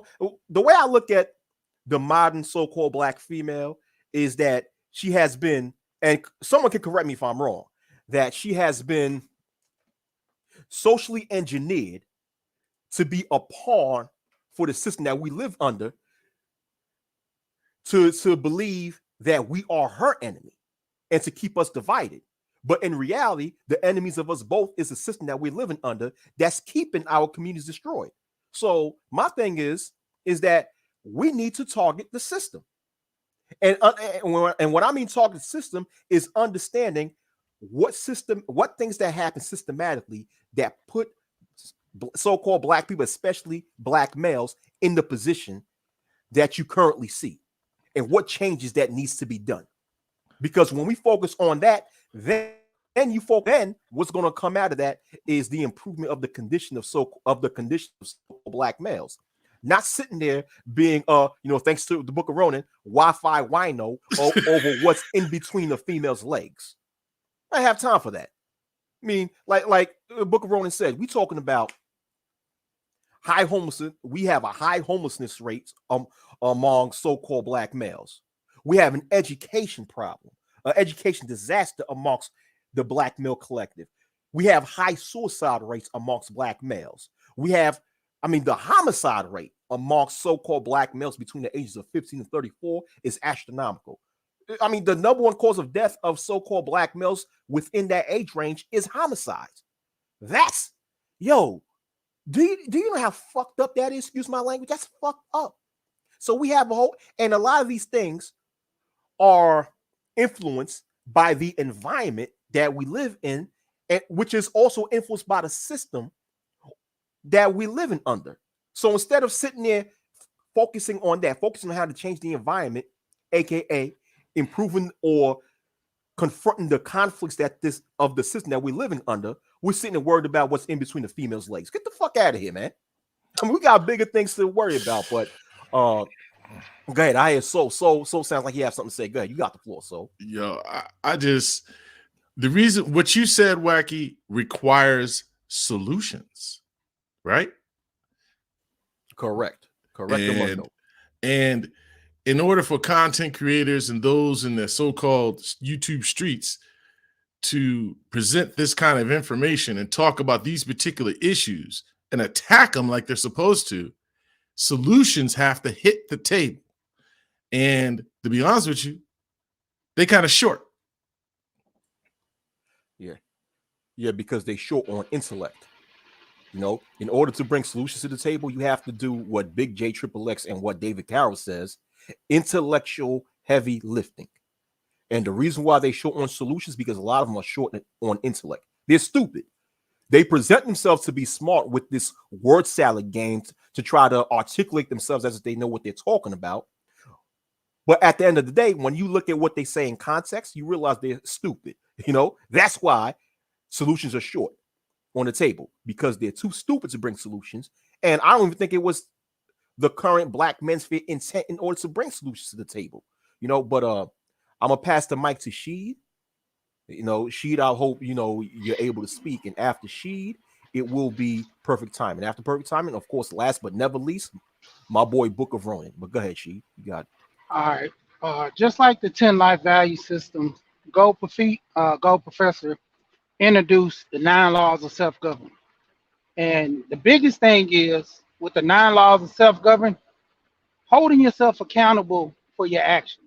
See, we can always say with the women and this and that, but if you don't hold yourself accountable, and just like you guys were just talking about earlier, about those women choosing those type of women, those men, that's what they want. I never question a woman that wants a Pookie because that's what she wants. Give her what she wants. That should let you know that's the type of woman you shouldn't deal with. See, a lot of guys have a stigma with society standards. Society standards say pick a IG model, pick a girl with a fat butt. But if she can't do anything good, at least she got a banging body and cute features. Like, how's that going to pay the rent? How's that going to, motivate the family to get money or anything intellectual other than her getting on the track and make some money for you? And if you want your woman on the track, then that shows what type of man you are. You're basically there for the sex. But, going back to the 9 laws of self-government, rule number 1, self-explanatory, discipline. If you don't have discipline, you don't have discipline in everything, all walks of life. Perfect. He talks about that on his show. Rule number 3, apply selfishness. I always say this, even when I'm married, happy wife, happy life. No, if I'm not happy, how can the family be healthy? I have to take care of myself in order to provide for them. Because if I fall, what happens to the family? They fall. That's what the life insurance is there for too. And I keep pushing that because if I fall, the life insurance is going to be me standing up and preparing my family for the next wave. You know, I'm doing something for my family in the afterlife. Can most men say that? I'm taking care of my family after I'm dead. I'm still a provider, a protector. I'm done. Go ahead. Good word, Sheed. Great word, Sheed. But perfect timing, you're up. You got the floor. Great show. Wacky, you've been very helpful to me. You too, Soul and Black. I've learned a lot. And one of the things you just said that was helping me, I had a similar conversation yesterday about my frustrations with these individuals. And what you said is like very clarifying about the level of intellect and intelligence, because I've been extremely frustrated. I've even changed my platform. I've taken the Perfect Man Show off of YouTube because I feel like it was unappreciated. But you just helped me a lot about the level of intellect, because it's not only the fact that, because when you think about what you know about, I don't want to say offensive words, but like stupid or dumb people, is not just the fact that they can't comprehend. One of the 30-year-olds that's well-read, he was incarcerated, who follows my show, he said, Perfect. He said, when you read, it's obvious to me you have a good level of comprehension. He said, Perfect, do you know that these guys don't comprehend a lot of what you say and what you read? And I'm assuming a lot when I read that people are reading along with me. And Wacky, what you presented is just it helps me with it doesn't get rid of my frustration, but it does help me understand why not only that they can't comprehend what's being said, but why it might be apprehensive. Because when you can't understand, you don't want to listen. So you just go to a channel that's giving you junk food, and you're not trying to make yourself more intelligent so you can digest this content so we can improve ourselves. And it's just disheartening at times. Yeah, I feel you. So before I give the floor to my boy, the Book of Ronan, just to let you know how to heal your frustration is very easy. Understand that these stupid niggas are not worth your blood pressure. These stupid niggas are not worth your blood pressure. Your blood pressure, Perfect. Your blood pressure, Soul and Black. Your blood pressure, Book of Ronan. Your blood pressure, Sheed We Here. My blood pressure is too valuable to be worried about niggas that don't give a fuck about themselves. All right. And so it's that simple. That's how you rid of your frustration. It's that simple. It sounds funny, but it's simple and it's true. But Book of Ronan, you got it. You got the floor, and afterwards it's Soul and Black. Go ahead. Well, I wanted to say it's like we have to be better stewards, not just our time, our resources, and our energy. Like if there's not any constructive conversations, just anything that's pushing the momentum forward to fixing us or fixing yourselves, it doesn't warrant your time or attention. Now, we can laugh at things, but that has to be a level of balance and discipline. That levity, we keep that stress off. But the thing is, like, silly time has long been over. Long been over. There's brothers who got pissed off of this space because of what it's become. And it can change in spite of them. But the thing is, like, it requires participation of people who tune into it. If you want for progression, you want change for yourself and your brothers, you got to stand on it. You just can't say it. It goes into your resources, about your time, your energy, and your support about certain things. Because too many people have been talking about things, and we've been going further down in this hellhole, further and further each day. So my thing is that you got OGs out here who support them, salute them. But the thing is, like, not just fandom or anything like that. Use your respective skills and abilities to help bring things to fruition. We're done talking about what can be. We are the curse breakers that we were praying for. Excellent point, Ronan. Go ahead, so you got the floor. Well, just to add to that, like you said, Wacky, I'm not letting them throw my piece off. I'm keeping my piece. And perfect timing, I would just say, allow them only a small segment of your space in your mind. Limit it. You know what I'm saying? Don't let them overtake too much space, and because it'll mess you up eventually. So you got to make sure you set that space up and say, look, okay, this is a portion for this much. Once it goes over the limit, oh well, you know what I mean, and toss it off so you can keep your mind focused and steady to do the objective and goals that you set it for. You know what I'm saying? And all that other stuff, kick it to the curve, man. What does it say? Hold fast to that what is true, and whatever isn't, my translation, throw it in the trash. That's how it go. Yeah, most def. Sheed, you got the floor, and afterwards it will be perfect time. Well, I would say this: you don't want nobody living in your head rent free. You know, your thoughts and your pattern, the way you move, that's you. Don't let nobody build in your house. You're in control of your own house.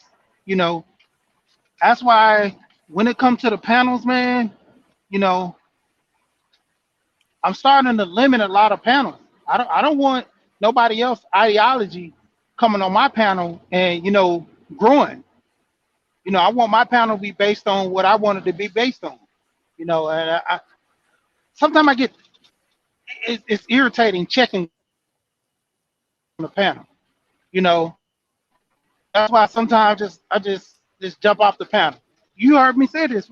I tell you, sometimes I be on the panel and, you know, it's just irritating. I just drop off. Won't say bye, nothing, you know, respectfully.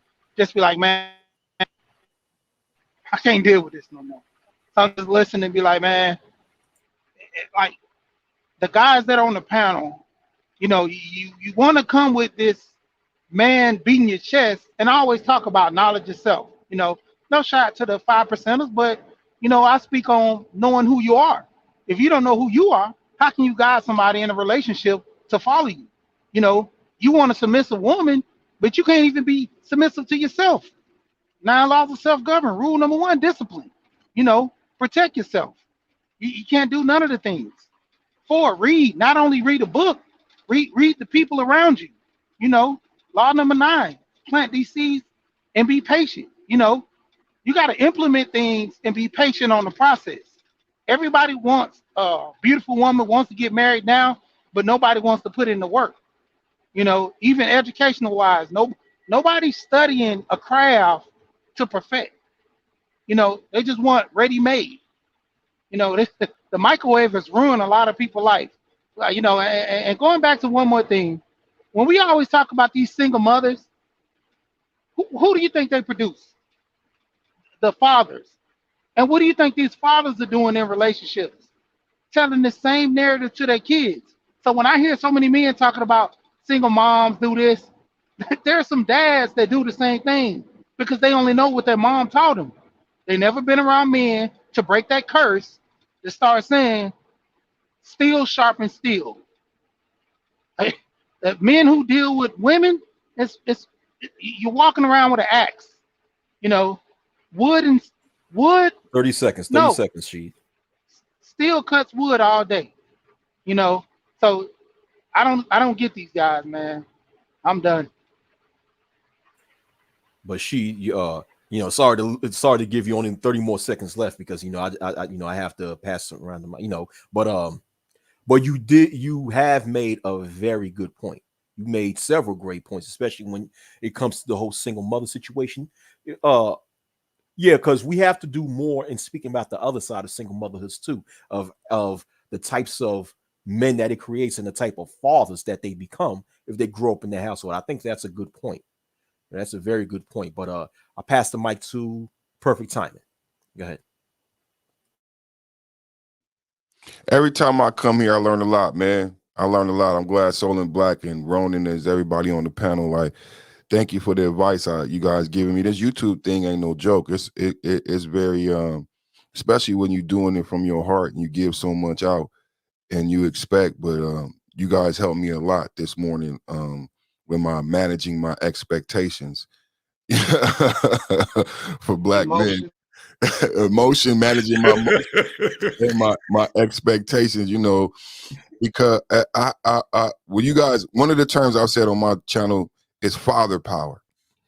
And I want that to be like cool and trendy. I want them to see like this thing is a thing, like father power. The power that we have as being, and I've talked about, I brought up again the term parents, because I believe we don't have a parent in the home anymore. We didn't just remove the Black man, we removed the parent when you remove the Black man. Because if anybody could spend the night over, if you could do drugs, if you ain't got to go to school, what you're lacking is parenting. And that's so y'all helped me so much today with why my message may not be received. It's sad that, you know, we got this problem with intellect and intelligence, but I said we got to parent some of these men despite their age. So father power is what I'm pushing. And I know it might be apprehensive to some, but that's what it's about, man. And it's about understanding, because apparently we don't have parents no more. Yeah, that's true. That's true. Yeah, that's frustrating. And to respond to what you're saying, perfect timing, is that we all understand the frustrations that you have when it comes to we having a certain expectation of this space and realizing the reality of this space currently. Trust me, Ronan been around for a long time and Soul been around, and we've all had that frustration. Soul and Black will tell you. There was a time in which I said that I was never coming back on YouTube. Sure I did. left. Did. Ronan and Soul and Black and a few I remember that. Yeah. I said I was never coming back. Real talk. Yo, and I told Soul, I'm not coming back, because a lot of times due to the frustration to what this space became, I said I'm not coming back. I'm not coming back, but I end up coming back anyhow, because so I ain't mad at you. yeah. So we understand we overstand the frustration. Trust me, we overstand it, but I had to realize that way that, listen, these niggas are not worth my blood pressure. And unfortunately, there's going to be just a remnant of people that's going to understand the message and move things forward. And I'm here for the remnant. All right. I'm here for the remnant. And that's how we got to, have to look at it. There's going to be a lot of brothers that's going to fall to the wayside, and that's just the way it is. But I'm about to close down and end this stream. But before I do, I want you brothers to get your final thoughts. So we're going to begin with Soul and Black, afterwards Book of Ronan, Sheed, and then Perfect Timing. So go ahead, Soul and Black. Oh, I'm gonna take it from the Messiah. He didn't get everybody, yo. Real talk. He didn't. He got the ones who was paying attention and kept it moving. And that's how we're gonna have to do it. I went through the frustrations. I understand this. We were pushing for all kinds of things, because it wasn't just the manosphere. We were trying to do things for the Black sector, period. And that was just sad. It was terrible. But you just got to keep your focus, aim at the right folks. You know what I mean? And only you really can determine that. I can't tell you that. Wacky. I mean, I'll leave it to you to decide. Each one of us have to decide which one's going to be the ones we're going to be focusing on. But me, I'm like Wacky. I'm dealing with the remnant, the people who for real, and the rest of them. Hey, it wasn't like it wasn't available for you. You just didn't take it. It's not my fault. What can I do about that? But having said that, it was a good panel. Wacky, you did your thing as usual. The Book of Ronan, man, I need some chapters and some verses. Most definitely. And Soul and Black, it's always a pleasure having you on the stream. Having you on my live stream. And Perfect Timing, I see your thank you for your Cash App, Perfect Timing. I appreciate that. But we're going to pass the mic to Brother Ronan. So, Ronan, your final thoughts. I want to say three things.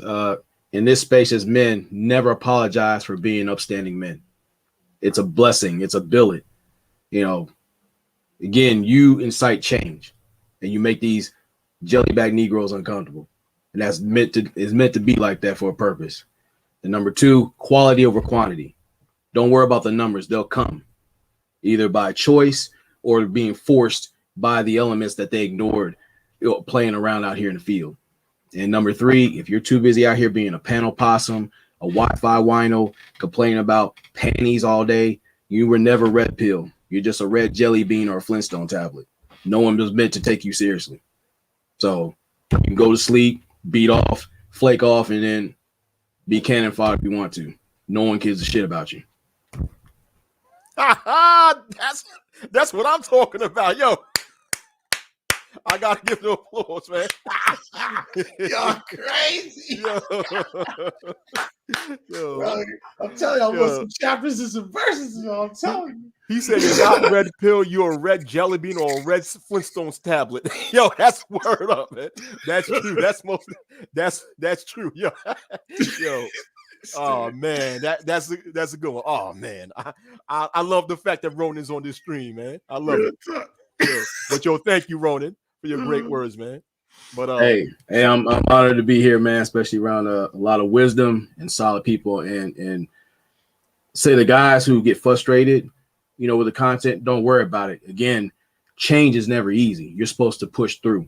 That's where the courage comes in, and when they come through, your investment, your time and energy will be renewed. So don't give up on yourselves and what you believe in. No doubt. Wacky.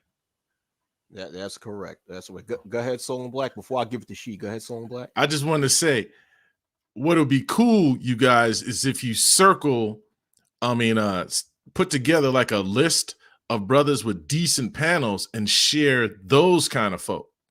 You know what I'm saying? Like Wacky's panel, Perfect Time. You know what I'm saying, bro? You pass that around. Don't pass all this other junk around. Try to stay away from doing that. That's why it's always good to always share the videos, because my community tabs is always active.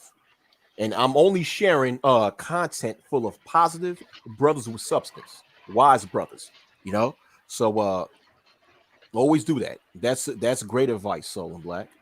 It's great advice, man. We have to jot down a list of content creators that are of substance, that are of integrity, that have a positive message and an intelligent message to give to people, and we must share that and give them publicity, and stop giving these red Flintstone tablets or these red jelly bean niggas publicity, man. You got to stop doing that. But go ahead, She. You have the floor. You have the floor. What are your final thoughts? Yeah, there's a guy on this panel. I ain't gonna say his name. I told him about something like that to do, but you know, he's kind of in his own little way, you know, shuffling his feet around. I ain't gonna say his name, but oh, come basically, yeah, man. Like that, hey, Perfect. I'm gonna say your name. Go ahead, Perfect. Be a man about it up in here. I told you. I be busting Perfect all the time about stuff, man. I told him. I said, dog, you know, the list out here that was made. If you don't like the list, change the narrative. Don't be a part of the problem. Be a part of the solution. You know, when it comes down to it, if you're looking at this being content that you want to do and you're going to be in this space, because my thing is this, I might be in and out. So I don't want to start nothing and don't finish it. You know, but if this is your space and your realm where you're going to be in, put in the work. Make it happen. You know, when it comes down to it, you know, I keep telling guys, the space can be bigger if we allow it. You know, cutting out all the bull crap, you meet people where they are. And that's what a lot of these guys, you meet them all crushed and broken and hurt. If you want to lift them up, you got to work with them. You know, none of these guys in this space came in here scholars or knowledgeable about things. It took time because, you know, in most cases, they didn't learn this stuff from dad.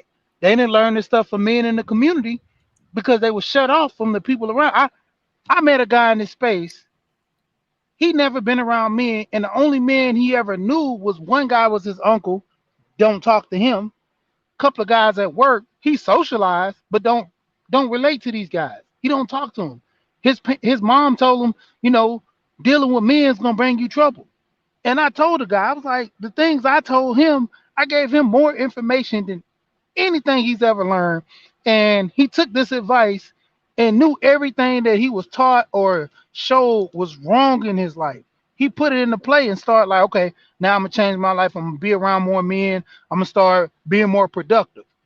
You know, I had to meet him in that sunken place and bring him back up. Hey man, you can still move. You're not out of the game yet. You know, put back on your pads. Let's go. And I'm in with that. All right. Excellent words. Excellent words, Sheed. So last but never least, my man Perfect Timing. What are your final thoughts?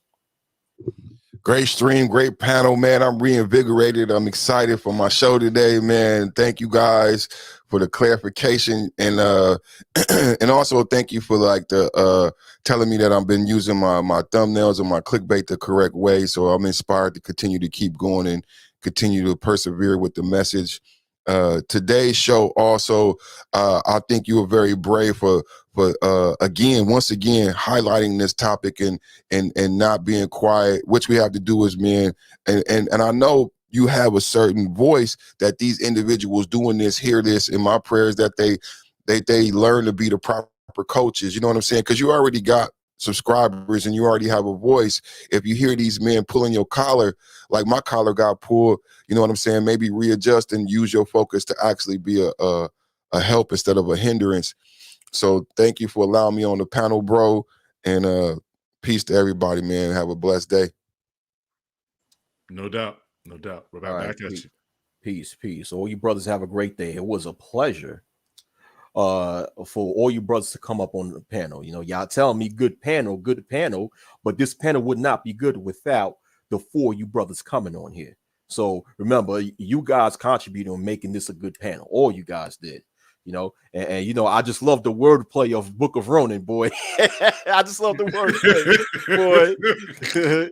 Yeah, I love it. But it's a great and thank you for all the people who shared my video.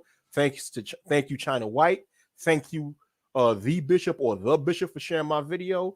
Thank you, Sir Yahoo for sharing my video.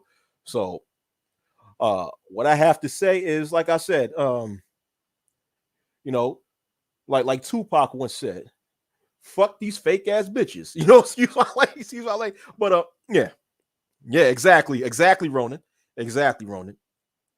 We have to get back to being a space of substance, a space of integrity, a space of wisdom, a space of some sort of moral fiber, and have a code of conduct amongst each other. We're not perfect. None of us are perfect. We're human. We're not perfect. The only one that's perfect is, you know, the one up above and his only begotten son that was perfect. Other than that, nobody's perfect. We have our flaws. But if we have integrity, if we have a moral compass, if we have substance, we look to acknowledge these flaws of ours and improve on these flaws. And that's how you become better men. And this is the types of things that we have to get back to teaching within this space. We can't sit there and get involved in, you know, I'm going to debo one of Book of Ronan's term, punani politics. Okay? We can't. Yeah, we can't delve into that. All right. So, but with that, this was an excellent stream. Shout outs to all you brothers on the panel. Shout outs to all you brothers and sisters on the chat. And shout outs to everybody else that's going to be watching this on the playback. So with that, what I have to say is peace, shalom, and y'all have a great day. Peace. All right. Most definitely. Peace. All right.